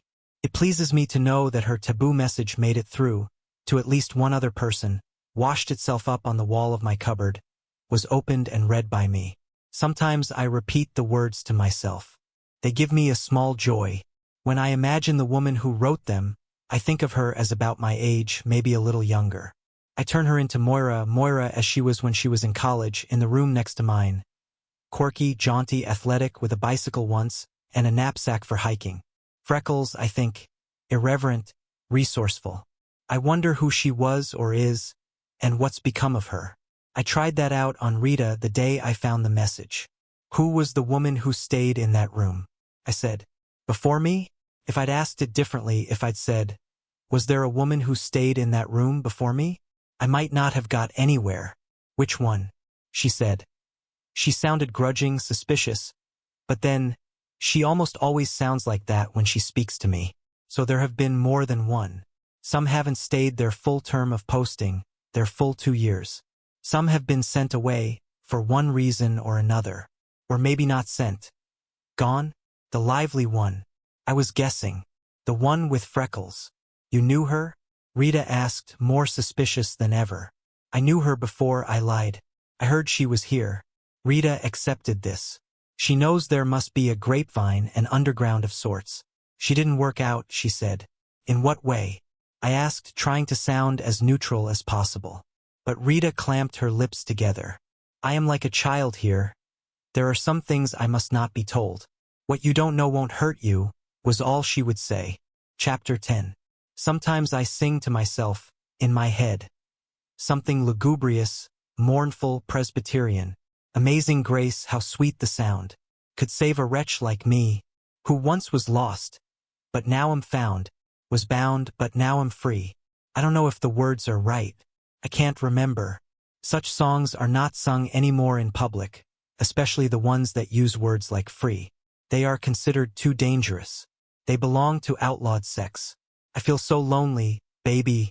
I feel so lonely, baby. I feel so lonely I could die. This too is outlawed. I know it from an old cassette tape of my mother's. She had a scratchy and untrustworthy machine, too, that could still play such things. She used to put the tape on when her friends came over and they'd had a few drinks. I don't sing like this often. It makes my throat hurt. There isn't much music in this house, except what we hear on the TV. Sometimes Rita will hum, while kneading or peeling. A wordless humming, tuneless, unfathomable. And sometimes from the front sitting room there will be the thin sound of Serena's voice, from a disc made long ago and played now with the volume low. So she won't be caught listening as she sits there knitting, remembering her own former and now amputated glory. Hallelujah. It's warm for this time of year. Houses like this heat up in the sun. There's not enough insulation. Around me the air is stagnant, despite the little current, the breath coming in past the curtains. I'd like to be able to open the window as wide as it could go. Soon we'll be allowed to change into the summer dresses. The summer dresses are unpacked and hanging in the closet, 2 of them pure cotton, which is better than synthetics like the cheaper ones, though even so, when it's muggy in July and August you sweat inside them. No worry about sunburn though, said Aunt Lydia. The spectacles women used to make of themselves. Oiling themselves like roast meat on a spit, and bare backs and shoulders on the street, in public, and legs, not even stockings on them. No wonder those things used to happen. Things, the word she used when whatever it stood for was too distasteful or filthy or horrible to pass her lips. A successful life for her was one that avoided things, excluded things. Such things do not happen to nice women. And not good for the complexion, not at all, wrinkle you up like a dried apple. But we weren't supposed to care about our complexions anymore. She'd forgotten that. In the park, said Aunt Lydia, lying on blankets, men and women together sometimes, and at that she began to cry, standing up there in front of us, in full view. I'm doing my best, she said. I'm trying to give you the best chance you can have. She blinked. The light was too strong for her. Her mouth trembled around her front teeth. Teeth that stuck out a little and were long and yellowish. And I thought about the dead mice we would find on our doorstep. When we lived in a house, all three of us, for counting our cat, who was the one making these offerings. Aunt Lydia pressed her hand over her mouth of a dead rodent. After a minute, she took her hand away. I wanted to cry too because she reminded me. If only he wouldn't eat half of them first, I said to Luke. Don't think it's easy for me either, said Aunt Lydia. Moira, breezing into my room, dropping her denim jacket on the floor. Got any cigs, she said. In my purse, I said. No matches, though. Moira rummages in my purse. You should throw out some of this junk, she says. I'm giving an under-whore party. A what? I say. There's no point trying to work. Moira won't allow it. She's like a cat that crawls onto the page when you're trying to read. You know, like Tupperware only with underwear. Tart stuff. Lace crotches, snap garters. Bras that push your tits up. She finds my lighter, lights the cigarette she's extracted from my purse. Want one? Tosses the package with great generosity considering they're mine. Thanks, Piles, I say sourly. You're crazy. Where'd you get an idea like that? Working my way through college, says Moira. I've got connections. Friend of my mother's. It's big in the suburbs. Once they start getting age spots, they figure they've got to beat the competition. The pornomarts and what have you. I'm laughing. She always made me laugh. But here, I say, who'll come? Who needs it? You're never too young to learn, she says. Come on, it'll be great. We'll all pee our pants laughing. Is that how we lived then? But we lived as usual. Everyone does most of the time. Whatever is going on is as usual. Even this is as usual now. We lived as usual by ignoring. Ignoring isn't the same as ignorance, you have to work at it. Nothing changes instantaneously. In a gradually heating bathtub, you'd be boiled to death before you knew it. There were stories in the newspapers, of course, corpses in ditches or the woods, bludgeoned to death or mutilated, interfered with as they used to say, but they were about other women, and the men who did such things were other men. None of them were the men we knew. The newspaper stories were like dreams to us, bad dreams dreamt by others. How awful, we would say, and they were, but they were awful without being believable. They were too melodramatic, they had a dimension that was not the dimension of our lives. We were the people who were not in the papers. We lived in the blank white spaces at the edges of print. It gave us more freedom. We lived in the gaps between the stories. From below, from the driveway, comes the sound of the car being started. It's quiet in this area. There isn't a lot of traffic. You can hear things like that very clearly. Car motors, lawn mowers, the clipping of a hedge, the slam of a door. You could hear a shout clearly, or a shot, if such noises were ever made here. Sometimes there are distant sirens. I go to the window and sit on the window seat, which is too narrow for comfort. There's a hard little cushion on it, with a petit point cover. Faith, in square print, surrounded by a wreath of lilies. Faith is a faded blue. The leaves of the lilies a dingy green. This is a cushion once used elsewhere, worn but not enough to throw out. Somehow it's been overlooked. I can spend minutes, tens of minutes, running my eyes over the print. Faith. It's the only thing they've given me to read. If I were caught doing it, would it count? I didn't put the cushion here myself. The motor turns, and I lean forward, pulling the white curtain across my face, like a veil. The semi-sheer, I can see through it. If I press my forehead against the glass and look down, I can see the back half of the whirlwind. Nobody is there, but as I watch I see Nick come around to the back door of the car, open it, stand stiffly beside it. His cap is straight now and his sleeves rolled down and buttoned. I can't see his face because I'm looking down on him. Now the commander is coming out. I glimpse him only for an instant, foreshortened, walking to the car. He doesn't have his hat on, so it's not a formal event he's going to. His hair is gray. Silver, you might call it if you were being kind. I don't feel like being kind. The one before this was bald, so I suppose he's an improvement.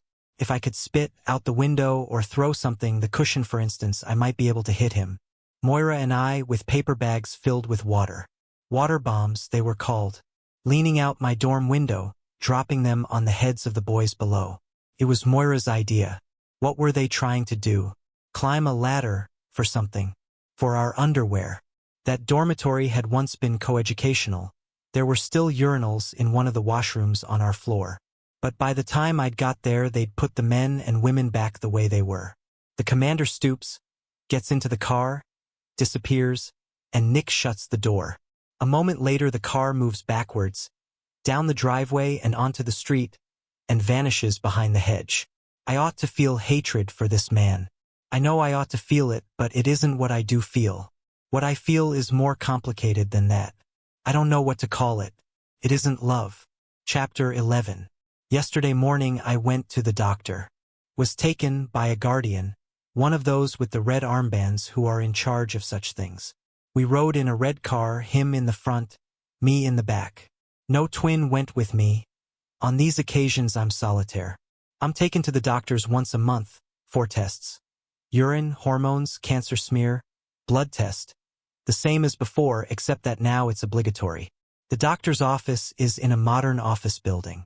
We ride up in the elevator, silently, the guardian facing me. In the black mirror wall of the elevator I can see the back of his head. At the office itself I go in. He waits outside in the hall with the other guardians on one of the chairs placed there for that purpose. Inside the waiting room there are other women, 3 of them in red. This doctor is a specialist.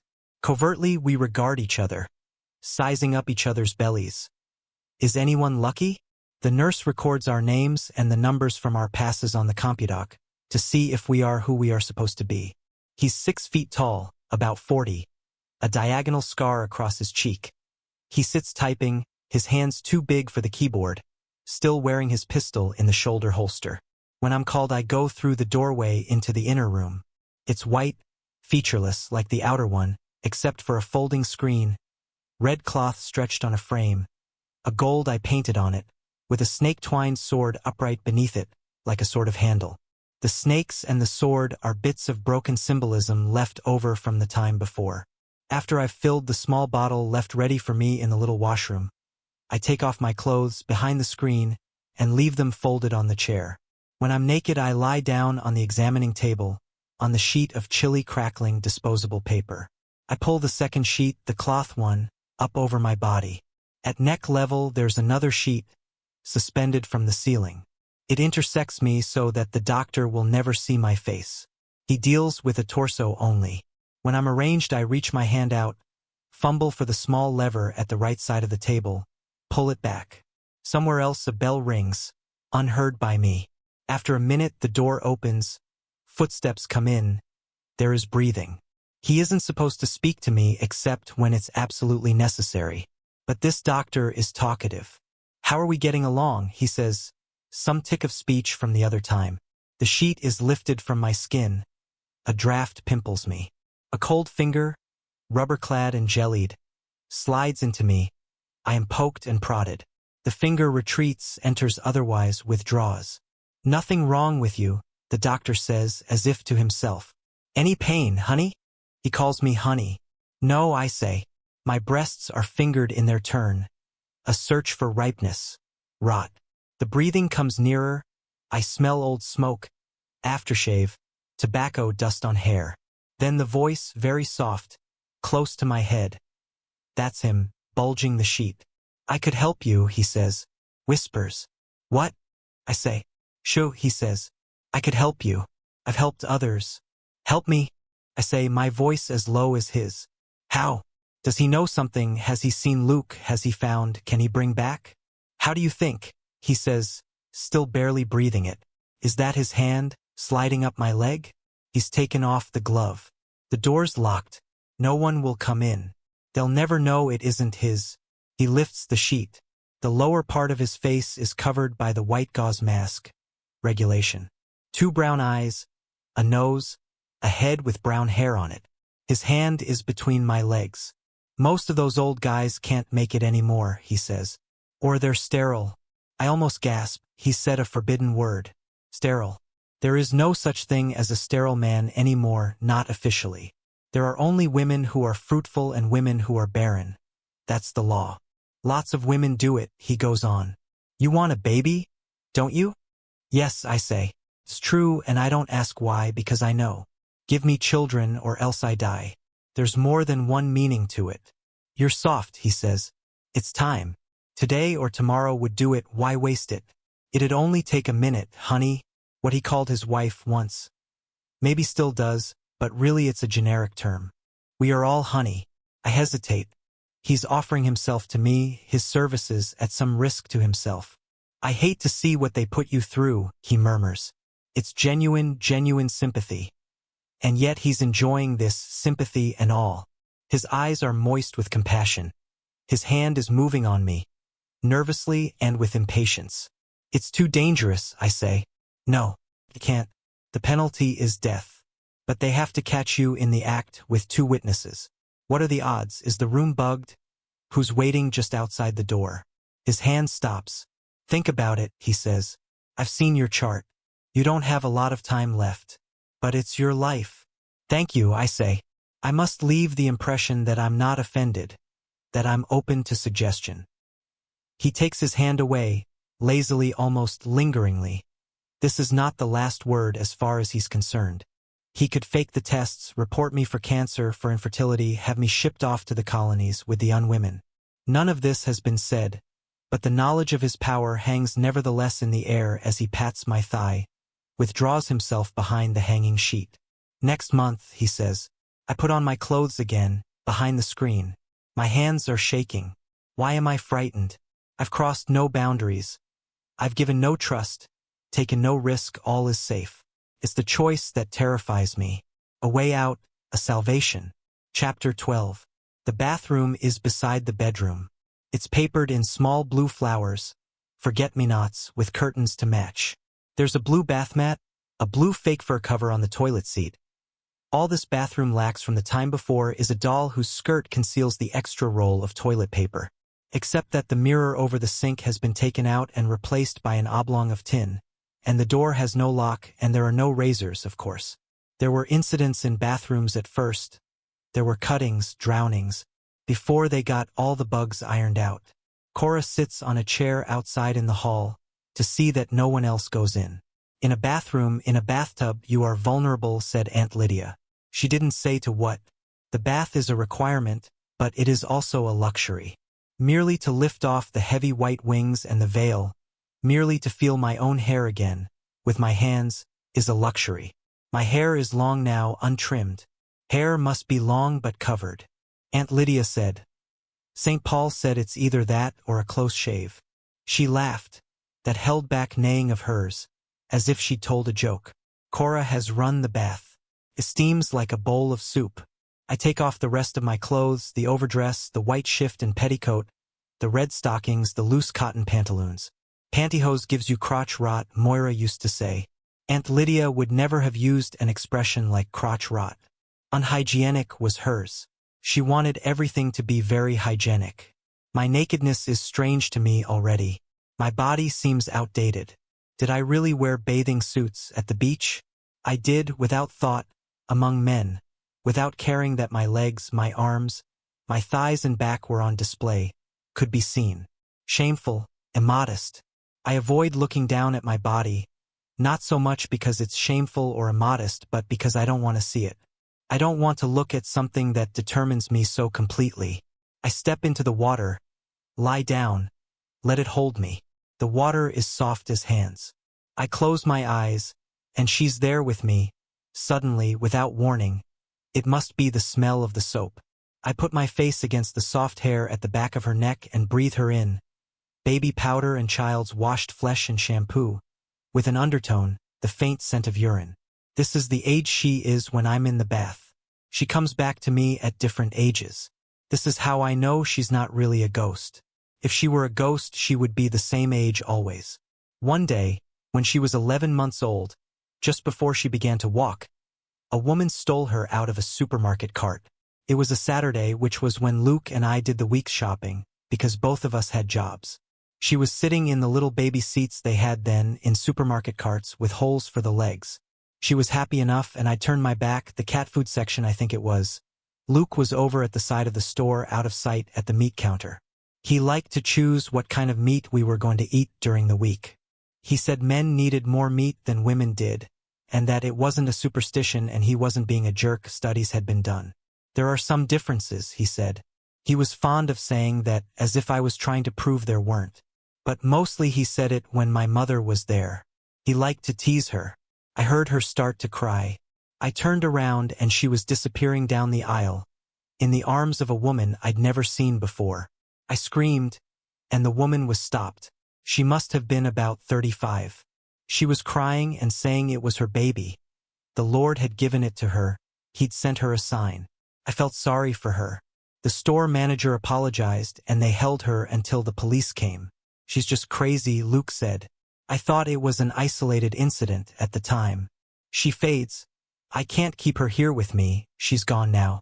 Maybe I do think of her as a ghost, the ghost of a dead girl, a little girl who died when she was 5. I remember the pictures of us I had once. Me holding her, standard poses, mother and baby, locked in a frame for safety. Behind my closed eyes I can see myself as I am now, sitting beside an open drawer or a trunk in the cellar, where the baby clothes are folded away, a lock of hair, cut when she was 2, in an envelope white blonde. It got darker later. I don't have those things anymore, the clothes and hair. I wonder what happened to all our things. Looted, dumped out, carried away. Confiscated. I've learned to do without a lot of things. If you have a lot of things, said Aunt Lydia, you get too attached to this material world and you forget about spiritual values. You must cultivate poverty of spirit. Blessed are the meek. She didn't go on to say anything about inheriting the earth. I lie, lapped by the water, beside an open drawer that does not exist, and think about a girl who did not die when she was 5, who still does exist, I hope, though not for me. Do I exist for her? Am I a picture somewhere, in the dark at the back of her mind? They must have told her I was dead. That's what they would think of doing. They would say it would be easier for her to adjust. 8 she must be now. I filled in the time I lost. I know how much there's been. They were right, it's easier to think of her as dead. I don't have to hope then or make a wasted effort. Why bash your head? Said Aunt Lydia. Against a wall. Sometimes she had a graphic way of putting things. I ain't got all day, says Cora's voice outside the door. It's true, she hasn't. She hasn't got all of anything. I must not deprive her of her time. I soap myself, use the scrub brush and the piece of pumice for sanding off dead skin. Such Puritan aids are supplied. I wish to be totally clean, germless, without bacteria, like the surface of the moon. I will not be able to wash myself, this evening, not afterwards, not for a day. It interferes, they say, and why take chances? I cannot avoid seeing now the small tattoo on my ankle. 4 digits and an I, a passport in reverse. It's supposed to guarantee that I will never be able to fade, finally, into another landscape. I am too important, too scarce for that. I am a national resource. I pull the plug, dry myself, put on my red terrycloth robe. I leave today's dress here, where Cora will pick it up to be washed. Back in the room I dress again. The white headdress isn't necessary for the evening, because I won't be going out. Everyone in this house knows what my face looks like. The red veil goes on, though, covering my damp hair, my head, which has not been shaved. Where did I see that film, about the women, kneeling in the town square, hands holding them, their hair falling in clumps? What had they done? It must have been a long time ago, because I can't remember. Cora brings my supper, covered, on a tray. She knocks at the door before entering. I like her for that. It means she thinks I have some of what we used to call privacy left. Thank you, I say, taking the tray from her, and she actually smiles at me, but she turns away without answering.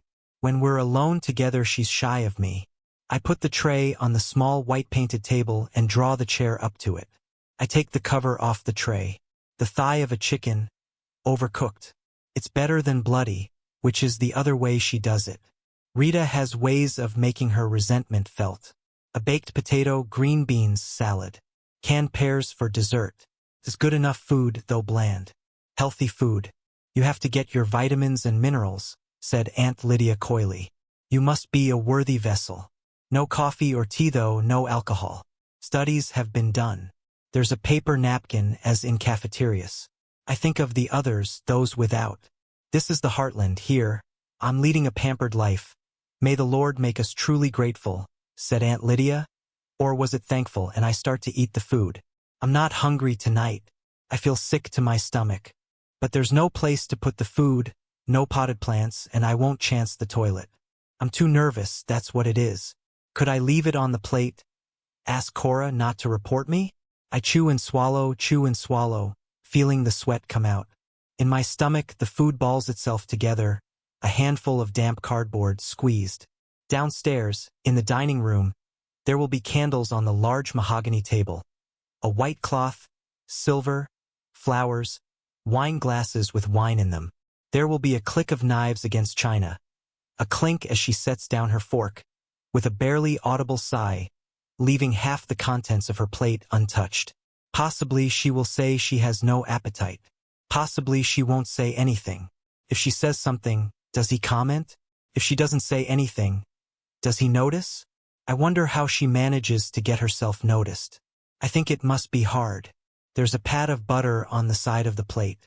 I tear off a corner of the paper napkin, wrap the butter in it, take it to the cupboard and slip it into the toe of my right shoe, from the extra pair as I have done before. I crumple up the rest of the napkin. No one, surely, will bother to smooth it out, to check if any is missing. I will use the butter later tonight. It would not do, this evening, to smell of butter.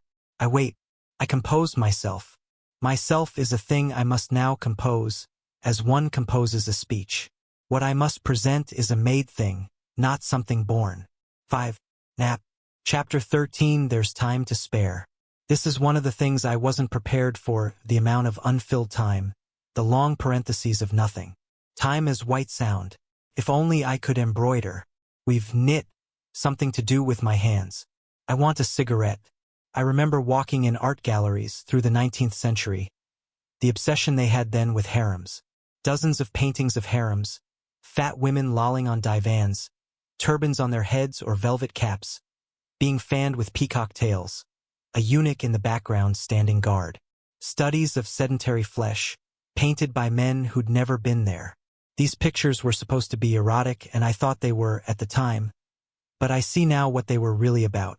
They were paintings about suspended animation, about waiting, about objects not in use. They were paintings about boredom. But maybe boredom is erotic when women do it for men. I wait, washed, brushed, fed like a prize pig. Sometime in the 80s they invented pig balls, for pigs who were being fattened in pens. Pig balls were large colored balls. The pigs rolled them around with their snouts. The pig marketers said this improved their muscle tone. The pigs were curious. They liked to have something to think about. I read about that in Introduction to Psychology. That, and the chapter on caged rats who'd give themselves electric shocks for something to do. And the one on the pigeons, trained to peck a button which made a grain of corn appear. 3 groups of them. The first got 1 grain per peck, the second 1 grain every other peck, the third was random. When the man in charge cut off the grain, the first group gave up quite soon, the second group a little later. The third group never gave up. They'd peck themselves to death, rather than quit. Who knew what worked? I wish I had a pig ball. I lie down on the braided rug. You can always practice, said Aunt Lydia. Several sessions a day, fitted into your daily routine. Arms at the sides, knees bent, lift the pelvis, roll the backbone down. Tuck, again. Breathe in to the count of 5, hold, expel. We do that in what used to be the domestic science room, cleared now of sewing machines and washer dryers. In unison, lying on little Japanese mats, a tape playing, less sulfides. That's what I hear now in my head, as I lift, tilt, breathe. Behind my closed eyes, thin white dancers flit gracefully among the trees, their legs fluttering like the wings of held birds. In the afternoons we lay on our beds for an hour in the gymnasium between 3 and 4. They said it was a period of rest and meditation. I thought then they did it because they wanted some time off themselves from teaching us, And I know the ants not on duty went off to the teacher's room for a cup of coffee, or whatever they called by that name. But now I think that the rest also was practice. They were giving us a chance to get used to blank time. A catnap, Aunt Lydia called it, in her coy way. The strange thing is we needed a rest. Many of us went to sleep. We were tired there a lot of the time. We were on some kind of pill or drug, I think they put it in the food to keep us calm. But maybe not. Maybe it was the place itself. After the first shock, after you'd come to terms, it was better to be lethargic. You could tell yourself you were saving up your strength. I must have been there 3 weeks when Moira came. She was brought into the gymnasium by 2 of the aunts in the usual way while we were having our nap. She still had her clothes on, jeans and a blue sweatshirt. Her hair was short. She defied fashion as usual. So I recognized her at once. She saw me too, but she turned away. She already knew what was safe. There was a bruise on her left cheek, turning purple. The aunts took her to a vacant bed where the red dress was already laid out. She undressed, began to dress again in silence, the aunts standing at the end of the bed, the rest of us watching from inside our slitted eyes. As she bent over, I could see the knobs on her spine. I couldn't talk to her for several days. We looked only small glances like sips. Friendships were suspicious, we knew it. We avoided each other during the mealtime lineups in the cafeteria and in the halls between classes. But on the 4th day, she was beside me during the walk, 2 by 2 around the football field. We weren't given the white wings until we graduated, we had only the veils. So we could talk, as long as we did it quietly and didn't turn to look at one another. The aunts walked at the head of the line and at the end, so the only danger was from the others. Some were believers and might report us. "This is a loony bin," Moira said. "I'm so glad to see you," I said. "Where can we talk?" said Moira. "Washroom," I said. "Watch the clock. End stall 2:30. That was all we said.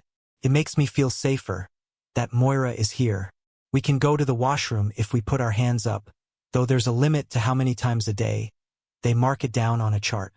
I watched the clock, electric and round, at the front over the green blackboard. 2:30 comes during testifying. Aunt Helena is here, as well as Aunt Lydia, because testifying is special. Aunt Helena is fat. She once headed a Weight Watchers franchise operation in Iowa. She's good at testifying. It's Janine, telling about how she was gang-raped at 14 and had an abortion. She told the same story last week. She seemed almost proud of it while she was telling. It may not even be true. At testifying, it's safer to make things up than to say you have nothing to reveal. But since it's Janine, it's probably more or less true. But whose fault was it? Aunt Helena says, holding up one plump finger. Her fault, her fault, her fault, we chant in unison. Who led them on? Aunt Helena beams, pleased with us. She did. She did. She did. Why did God allow such a terrible thing to happen? Teach her a lesson. Teach her a lesson. Teach her a lesson. Last week, Janine burst into tears. Aunt Helena made her kneel at the front of the classroom, hands behind her back, where we could all see her red face and dripping nose, her hair dull blonde, her eyelashes so light they seemed not there, the lost eyelashes of someone who's been in a fire, burned eyes. She looked disgusting. Weak, squirmy, blotchy, pink, like a newborn mouse. None of us wanted to look like that, ever. For a moment, even though we knew what was being done to her, we despised her.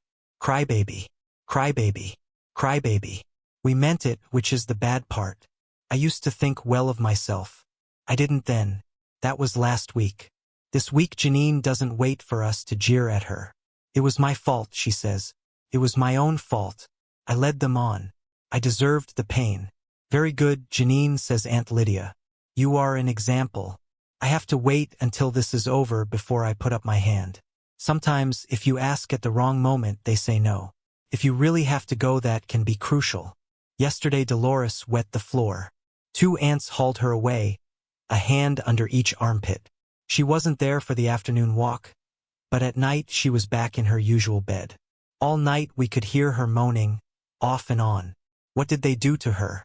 We whispered, from bed to bed. I don't know. Not knowing makes it worse. I raise my hand. Aunt Lydia nods. I stand up and walk out into the hall, as inconspicuously as possible. Outside the washroom, Aunt Elizabeth is standing guard. She nods, signaling that I can go in. This washroom used to be for boys. The mirrors have been replaced here too by oblongs of dull gray metal, but the urinals are still there, on one wall, white enamel with yellow stains. They look oddly like babies' coffins.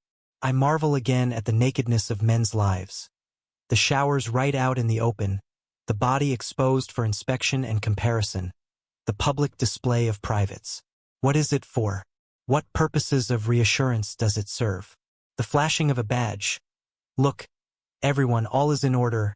I belong here. Why don't women have to prove to one another that they are women? Some form of unbuttoning, some split-crotch routine just as casual. A dog-like sniffing. The high school is old, the stalls are wooden, some kind of chipboard. I go into the second one from the end, swing the door to. Of course, there are no longer any locks. In the wood there's a small hole at the back next to the wall about waist height, souvenir of some previous vandalism or legacy of an ancient voyeur. Everyone in the center knows about this hole in the woodwork. Everyone except the aunts. I'm afraid I am too late, held up by Janine's testifying. Maybe Moira has been here already, maybe she's had to go back. They don't give you much time. I look carefully down, a slant under the stall wall, and there are 2 red shoes. But how can I tell who it is? I put my mouth to the wooden hole. Moira? I whisper. Is that you? She says. Yes, I say. Relief goes through me. God, do I need a cigarette, says Moira. Me too, I say. I feel ridiculously happy. I sink down into my body as into a swamp, fenland, where only I know the footing. Treacherous ground, my own territory. I become the earth I set my ear against, for rumors of the future.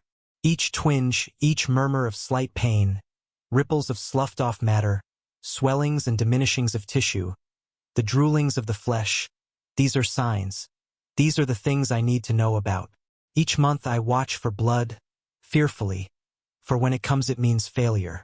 I have failed once again to fulfill the expectations of others, which have become my own. I used to think of my body as an instrument of pleasure, or a means of transportation, or an implement for the accomplishment of my will. I could use it to run, push buttons of one sort or another, make things happen. There were limits, but my body was nevertheless lithe, single, solid, one with me. Now the flesh arranges itself differently. I'm a cloud, congealed around a central object, the shape of a pear, which is hard and more real than I am and glows red within its translucent wrapping. Inside it is a space, huge as the sky at night and dark and curved like that, though black-red rather than black. Pinpoints of light swell, sparkle, burst and shrivel within it, countless as stars. Every month there is a moon, gigantic, round, heavy, an omen. It transits, pauses, continues on and passes out of sight, and I see despair coming towards me like famine. To feel that empty again. I listen to my heart, wave upon wave, salty and red, continuing on and on, marking time. I'm in our first apartment, in the bedroom. I'm standing in front of the cupboard, which has folding doors made of wood. Around me I know it's empty. All the furniture is gone. The floors are bare, no carpets even. But despite this, the cupboard is full of clothes. I think they're my clothes, but they don't look like mine. I've never seen them before. Maybe they're clothes belonging to Luke's wife, whom I've also never seen. Only pictures and a voice on the phone late at night when she was calling us, crying, accusing before the divorce. But no, they're my clothes all right. I need a dress. I need something to wear. I pull out dresses, black, blue, purple, jackets, skirts. None of them will do. None of them even fits. They're too big or too small. Luke is there. Behind me, I turn to see him. He won't look at me. He looks down at the floor, where the cat is rubbing itself against his legs, mewing and mewing plaintively. It wants food, but how can there be any food with the apartment so empty? Luke, I say. He doesn't answer. Maybe he doesn't hear me. It occurs to me that he may not be alive. I'm running with her, holding her hand, pulling, dragging her through the bracken. She's only half awake because of the pill I gave her, so she wouldn't cry or say anything that would give us away. She doesn't know where she is. The ground is uneven, rocks, dead branches, the smell of damp earth, old leaves. She can't run fast enough. By myself I could run faster. I'm a good runner. Now she's crying. She's frightened. I want to carry her, but she would be too heavy. I have my hiking boots on and I think, when we reach the water I'll have to kick them off. Will it be too cold? Will she be able to swim that far? What about the current? We weren't expecting this. Quiet, I say to her angrily. I think about her drowning and this thought slows me. Then the shots come behind us. Not loud. Not like firecrackers. But sharp and crisp like a dry branch snapping. It sounds wrong. Nothing ever sounds the way you think it will. And I hear the voice down. Is it a real voice or a voice inside my head or my own voice? Out loud? I pull her to the ground and roll on top of her to cover her. Shield her.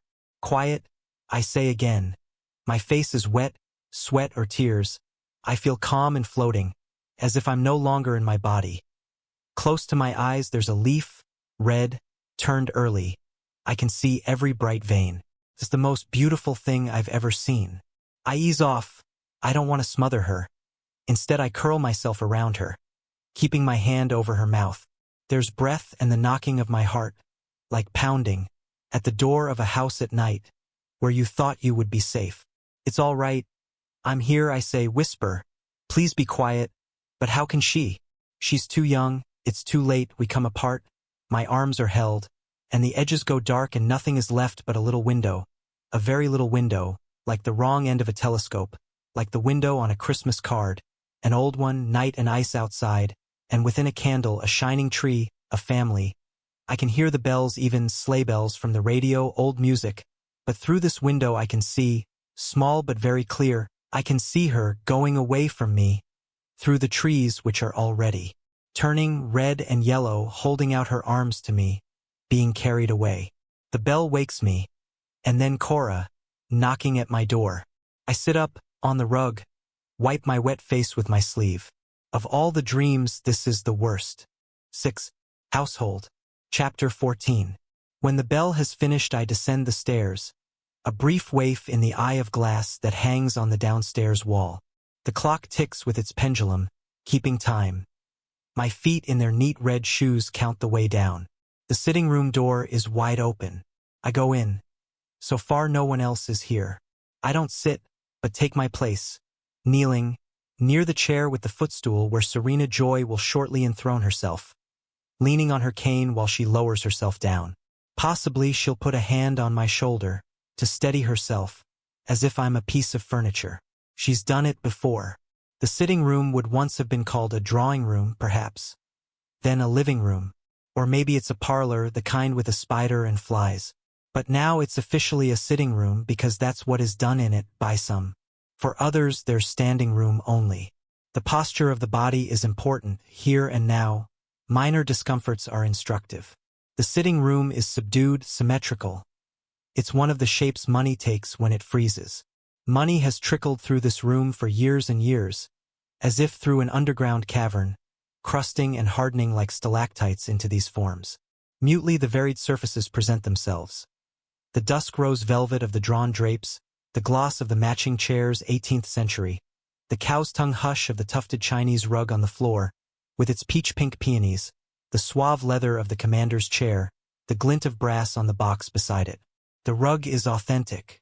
Some things in this room are authentic, some are not. For instance, 2 paintings, both of women, one on either side of the fireplace. Both wear dark dresses, like the ones in the old church, though of a later date. The paintings are possibly authentic. I suspect that when Serena Joy acquired them, after it became obvious to her that she'd have to redirect her energies into something convincingly domestic, she had the intention of passing them off as ancestors. Or maybe they were in the house when the commander bought it. There's no way of knowing such things. In any case, there they hang, their backs and mouths stiff, their breasts constricted, their faces pinched, their caps starched, their skin grayish-white, guarding the room with their narrowed eyes. Between them, over the mantel, there's an oval mirror, flanked by 2 pairs of silver candlesticks, with a white china cupid centered between them, its arm around the neck of a lamb. The tastes of Serena Joy are a strange blend. Hard lust for quality, soft sentimental cravings. There's a dried flower arrangement on either end of the mantelpiece, and a vase of real daffodils on the polished marquetry end table beside the sofa. The room smells of lemon oil, heavy cloth, fading daffodils, the leftover smells of cooking that have made their way from the kitchen or the dining room, and of Serena Joy's perfume. Lily of the Valley. Perfume is a luxury. She must have some private source. I breathe it in, thinking I should appreciate it. It's the scent of prepubescent girls, of the gifts young children used to give their mothers for Mother's Day. The smell of white cotton socks and white cotton petticoats, of dusting powder, of the innocence of female flesh not yet given over to hairiness and blood. It makes me feel slightly ill, as if I'm in a closed car on a hot muggy day with an older woman wearing too much face powder. This is what the sitting room is like, despite its elegance. I would like to steal something from this room. I would like to take some small thing, the scrolled ashtray, the little silver pillbox from the mantel perhaps, or a dried flower. Hide it in the folds of my dress or in my zippered sleeve. Keep it there until this evening is over. Secrete it in my room, under the bed, or in a shoe, or in a slit in the hard petit point faith cushion. Every once in a while I would take it out and look at it. It would make me feel that I have power. But such a feeling would be an illusion and too risky. My hands stay where they are, folded in my lap. Thighs together, heels tucked underneath me, pressing up against my body. Head lowered. In my mouth there's the taste of toothpaste, fake mint and plaster. I wait for the household to assemble. Household. That is what we are. The commander is the head of the household. The house is what he holds. To have and to hold, till death do us part. The hold of a ship. Hollow. Cora comes in first, then Rita, wiping her hands on her apron. They too have been summoned by the bell, they resent it, they have other things to do, the dishes for instance. But they need to be here, they all need to be here, the ceremony demands it. We are all obliged to sit through this, one way or another. Rita scowls at me before slipping in to stand behind me. It's my fault, this waste of her time. Not mine, but my body's, if there is a difference. Even the commander is subject to its whims. Nick walks in, nods to all three of us, looks around the room. He too takes his place behind me, standing.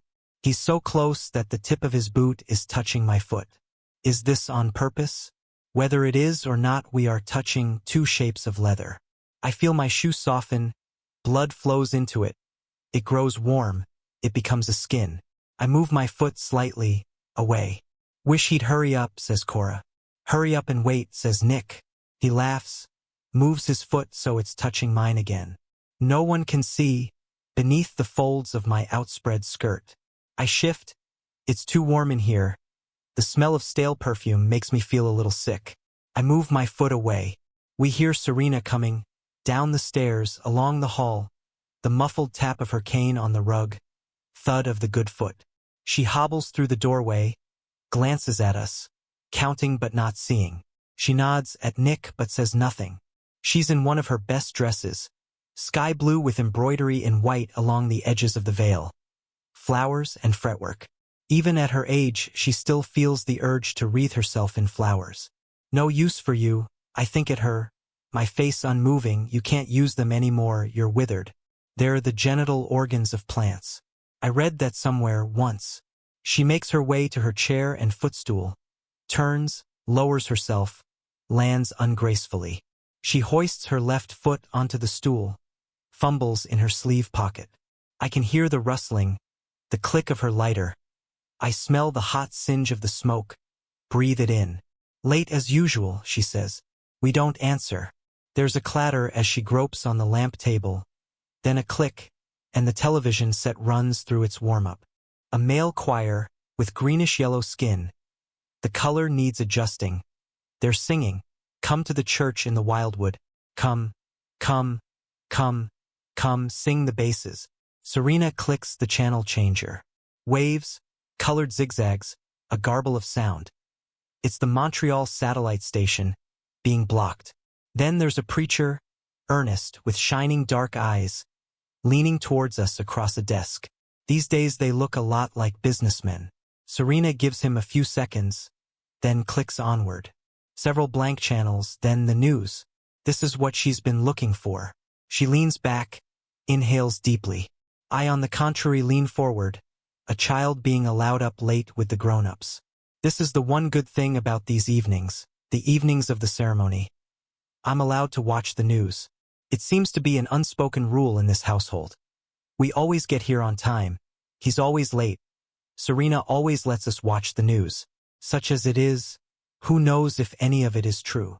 Could be old clips, it could be faked. But I watch it anyway, hoping to be able to read beneath it. Any news now is better than none. First, the front lines. They are not lines, really. The war seems to be going on in many places at once. Wooded hills, seen from above, the trees a sickly yellow. I wish she'd fix the color.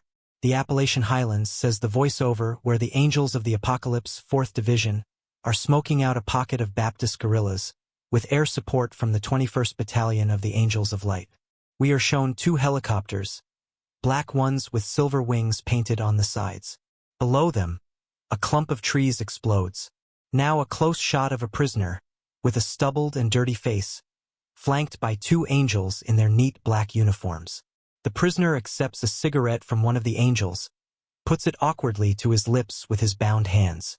He gives a lopsided little grin. The announcer is saying something, but I don't hear it. I look into this man's eyes, trying to decide what he's thinking. He knows the camera is on him. Is the grin a show of defiance, or is it submission? Is he embarrassed at having been caught? They show us only victories, never defeats. Who wants bad news? Possibly he's an actor. The anchorman comes on now. His manner is kindly, fatherly. He gazes out at us from the screen, looking, with his tan and his white hair and candid eyes, wise wrinkles around them, like everybody's ideal grandfather. What he's telling us, his level smile implies, is for our own good. Everything will be all right soon. Promise.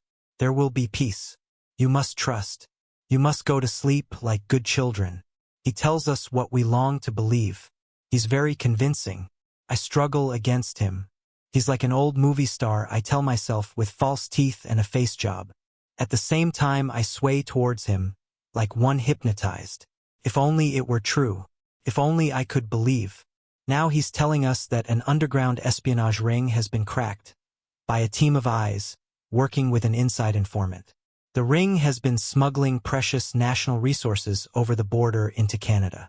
5 members of the heretical sect of Quakers have been arrested, he says, smiling blandly, and more arrests are anticipated. 2 of the Quakers appear on screen, a man and a woman. They look terrified, but they're trying to preserve some dignity in front of the camera. The man has a large dark mark on his forehead. The woman's veil has been torn off, and her hair falls in strands over her face. Both of them are about 50. Now we can see a city again from the air. This used to be Detroit. Under the voice of the announcer there's the thunk of artillery. From the skyline columns of smoke ascend. Resettlement of the children of Ham is continuing on schedule, says the reassuring pink face, back on the screen. 3,000 have arrived this week in National Homeland 1, with another 2,000 in transit. How are they transporting that many people at once? Trains? Buses? We are not shown any pictures of this. National Homeland 1 is in North Dakota. Lord knows what they're supposed to do once they get there. Farm is the theory. Serena Joy has had enough of the news. Impatiently she clicks the button for a station change, comes up with an aging bass baritone, his cheeks like emptied udders.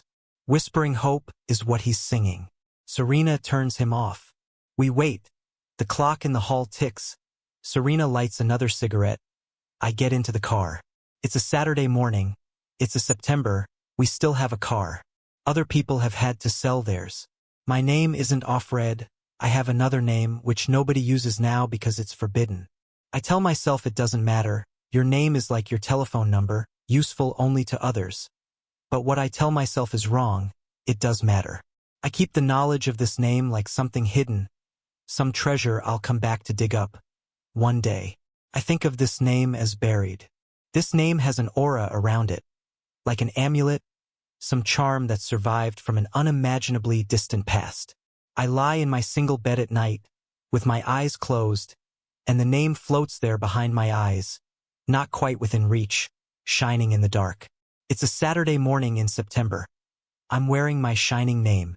The little girl who is now dead sits in the back seat, with her two best dolls, her stuffed rabbit, mangy with age and love.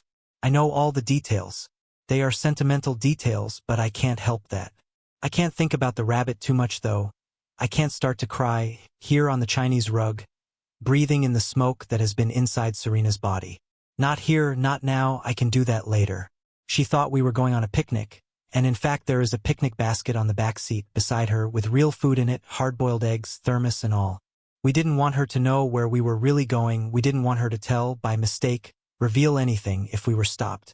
We didn't want to lay upon her the burden of our truth. I wore my hiking boots, she had on her sneakers.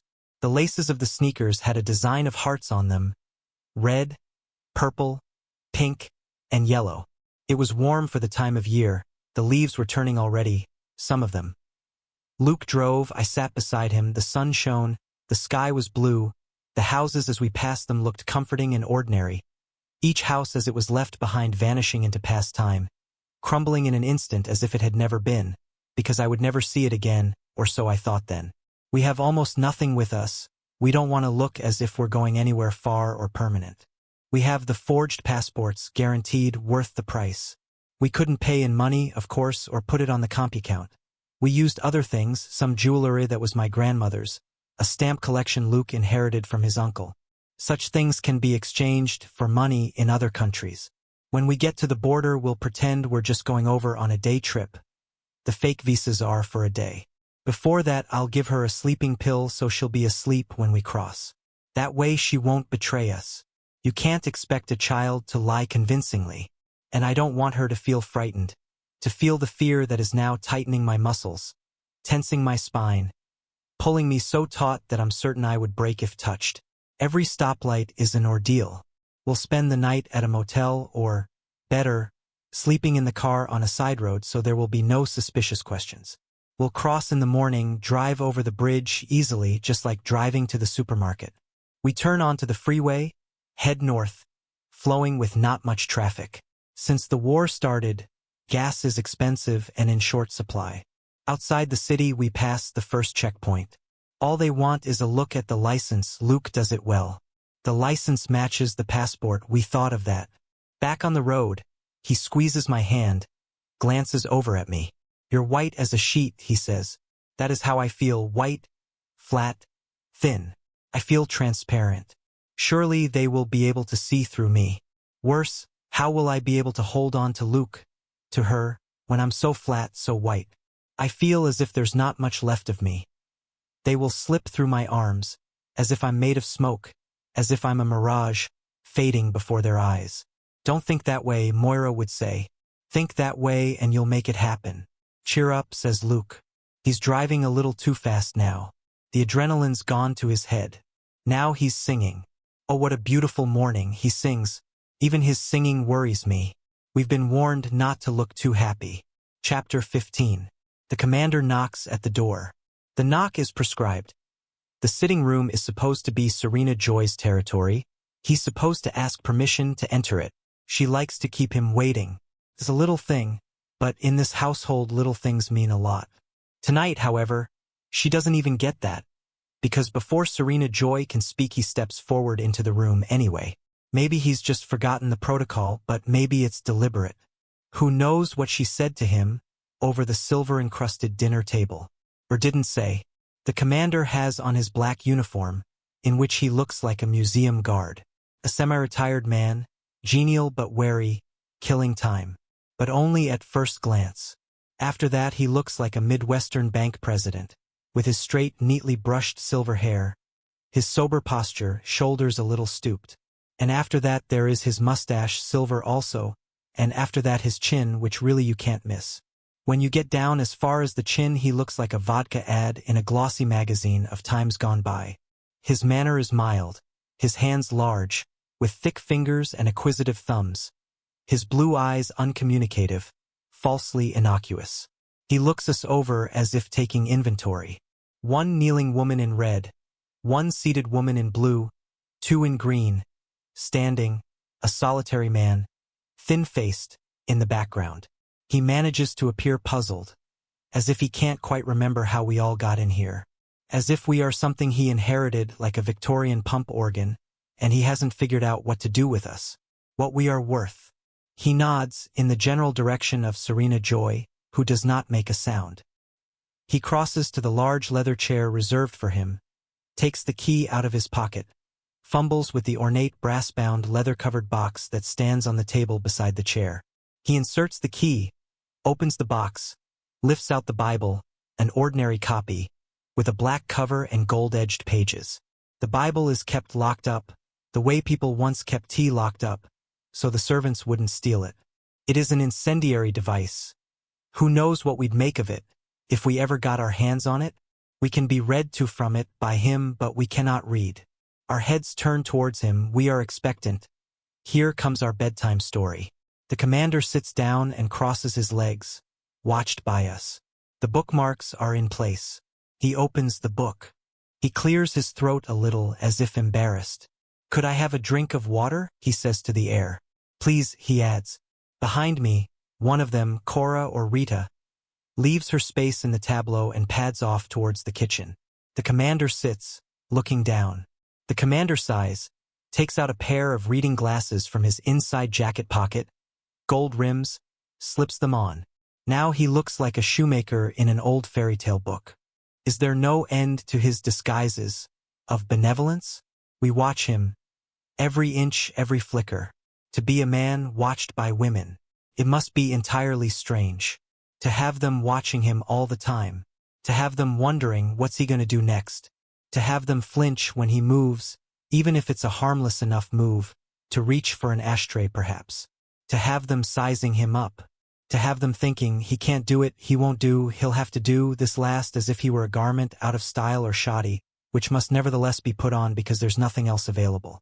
To have them putting him on, trying him out, while he himself puts them on like a sock over a foot onto the stub of himself, his extra sensitive thumb, his tentacle, his delicate stalked slug's eye, which extrudes, expands, winces, and shrivels back into himself when touched wrongly, grows big again, bulging a little at the tip, traveling forward as if along a leaf into them, avid for vision. To achieve vision in this way, this journey into a darkness that is composed of women, a woman who can see in darkness while he himself strains blindly forward. She watches him from within. We're all watching him. It's one thing we can really do, and it's not for nothing. If he were to falter, fail, or die, what would become of us? No wonder he's like a boot, hard on the outside, giving shape to a pulp of tenderfoot. That's just a wish. I've been watching him for some time, and he's given no evidence of softness. But watch out, Commander, I tell him in my head. I got my eye on you. One false move and I'm dead. Still, it must be hell to be a man like that. It must be just fine. It must be hell. It must be very silent. The water appears, the commander drinks it. "Thank you," he says. Cora rustles back into place. The commander pauses, looking down, scanning the page. He takes his time as if unconscious of us. He's like a man toying with a steak behind a restaurant window, pretending not to see the eyes watching him from hungry darkness not 3 feet from his elbow. We lean towards him a little, iron filings to his magnet. He has something we don't have, he has the word. How we squandered it once. The commander, as if reluctantly, begins to read. He isn't very good at it. Maybe he's merely bored. It's the usual story, the usual stories. God to Adam, God to Noah. Be fruitful and multiply, and replenish the earth. Then comes the moldy old Rachel and Leah stuff we had drummed into us at the center. Give me children, or else I die. Am I in God's stead, who hath withheld from thee the fruit of the womb? Behold my maid Bilhah. She shall bear upon my knees, that I may also have children by her. And so on and so forth. We had it read to us every breakfast, as we sat in the high school cafeteria, eating porridge with cream and brown sugar. You're getting the best, said Aunt Lydia. There's a war on, things are rationed. You are spoiled girls, she twinkled, as if rebuking a kitten. Naughty puss. For lunch it was the Beatitudes. Blessed be this, blessed be that. They played it from a disc, the voice was a man's. Blessed be the poor in spirit, for theirs is the kingdom of heaven. Blessed are the merciful. Blessed are the meek. Blessed are the silent. I knew they made that up, I knew it was wrong, and they left things out too, but there was no way of checking. Blessed be those that mourn, for they shall be comforted. Nobody said when. I checked the clock. During dessert, canned pears with cinnamon, standard for lunch, and look for Moira in her place, 2 tables over. She's gone already. I put my hand up. I am excused. We don't do this too often and always at different times of day. In the washroom, I go to the second-last stall, as usual. Are you there? I whisper. Large as life and twice as ugly, Moira whispers back. What have you heard? I ask her. Nothing much. I've got to get out of here, I'm going bats. I feel panic. No, Moira, I say, don't try it. Not on your own. I'll fake sick. They send an ambulance, I've seen it. You'll only get as far as the hospital. At least it'll be a change. I won't have to listen to that old bitch. They'll find you out. Not to worry, I'm good at it. When I was a kid in high school, I cut out vitamin C, I got scurvy. In the early stages, they can't diagnose it. Then you just start it again and you're fine. I'll hide my vitamin pills. Moira, don't. I couldn't stand the thought of her not being here with me.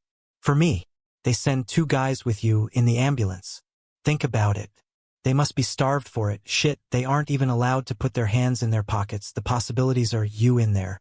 Time's up, said the voice of Aunt Elizabeth from the doorway. I stood up, flushed the toilet. 2 of Moira's fingers appeared through the hole in the wall. It was only large enough for 2 fingers. I touched my own fingers to them quickly, held on. Let go. And Leah said, God hath given me my hire, because I have given my maiden to my husband, says the commander. He lets the book fall closed. It makes an exhausted sound, like a padded door shutting by itself at a distance. A puff of air. The sound suggests the softness of the thin, oniony pages, how they would feel under the fingers. Soft and dry like papier poudre, pink and powdery from the time before. You'd get it in booklets for taking the shine off your nose, in those stores that sold candles and soap in the shapes of things. Seashells, mushrooms, like cigarette paper, like petals. The commander sits with his eyes closed for a moment, as if tired. He works long hours. He has a lot of responsibilities. Serena has begun to cry. I can hear her, behind my back. It isn't the first time. She always does this the night of the ceremony. She's trying not to make a noise. She's trying to preserve her dignity in front of us. The upholstery and the rugs muffle her, but we can hear her clearly despite that. The tension between her lack of control and her attempt to suppress it is horrible. It's like a fart in church. I feel, as always, the urge to laugh, but not because I think it's funny. The smell of her crying spreads over us and we pretend to ignore it. The commander opens his eyes, notices, frowns, ceases to notice. Now we will have a moment of silent prayer, says the commander. We will ask for a blessing, and for success in all our ventures. I bow my head and close my eyes. I listen to the held breath, the almost inaudible gasps, the shaking going on behind my back. How she must hate me, I think. I pray silently. No light tea, bastards carborundum. I don't know what it means, but it sounds right, and it will have to do because I don't know what else I can say to God. Not right now. Not, as they used to say, at this juncture.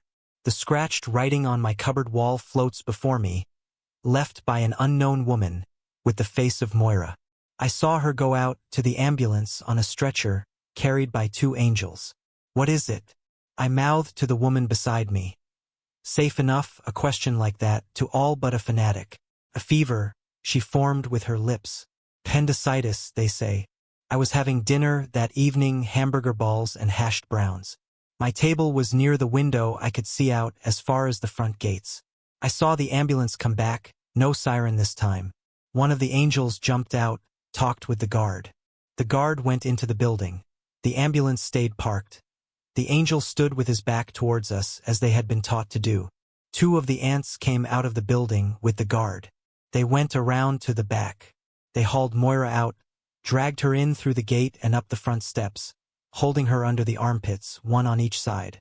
She was having trouble walking. I stopped eating. I couldn't eat. By this time, all of us on my side of the table were staring out the window. The window was greenish with that chicken wire mesh they used to put inside glass. Aunt Lydia said, "Eat your dinner." She went over and pulled down the blind. They took her into a room that used to be the science lab. It was a room where none of us ever went willingly. Afterwards, she could not walk for a week. Her feet would not fit into her shoes. They were too swollen. It was the feet they do for a first offense. They used steel cables frayed at the ends. After that, the hands. They didn't care what they did to your feet and hands, even if it was permanent. "Remember," said Aunt Lydia, "for our purposes your feet and your hands are not essential." Moira lay on her bed, an example. She shouldn't have tried it, not with the angels, Alma said. From the next bed over. We had to carry her to classes. We stole extra paper packets of sugar for her, from the cafeteria at mealtimes, smuggled them to her at night, handing them from bed to bed. Probably she didn't need the sugar, but it was the only thing we could find to steal, to give. I am still praying, but what I am seeing is Moira's feet, the way they looked after they'd brought her back. Her feet did not look like feet at all. They looked like drowned feet, swollen and boneless except for the color. They looked like lungs. Oh God, I pray. No light tea, bastards carborundum. Is this what you had in mind? The commander clears his throat. This is what he does to let us know that, in his opinion, it's time we stopped praying. For the eyes of the Lord run to and fro throughout the whole earth, to know himself strong in the behalf of them whose heart is perfect towards him, he says. It's the sign-off. He stands up. We are dismissed. Thank you for joining me on this journey through chapters 1 to 15 of The Handmaid's Tale by Margaret Atwood. This powerful story is just beginning to unfold, and there's so much more to discover about the world of Gilead and its characters. I'd love to hear your thoughts. What stood out to you in these chapters? Leave a comment below and let's discuss. If you enjoyed this audiobook, don't forget to like, subscribe, and share with fellow book lovers. Stay tuned for the next part, where we'll dive deeper into Offred's story. Thank you again for listening, and I'll see you in the next part.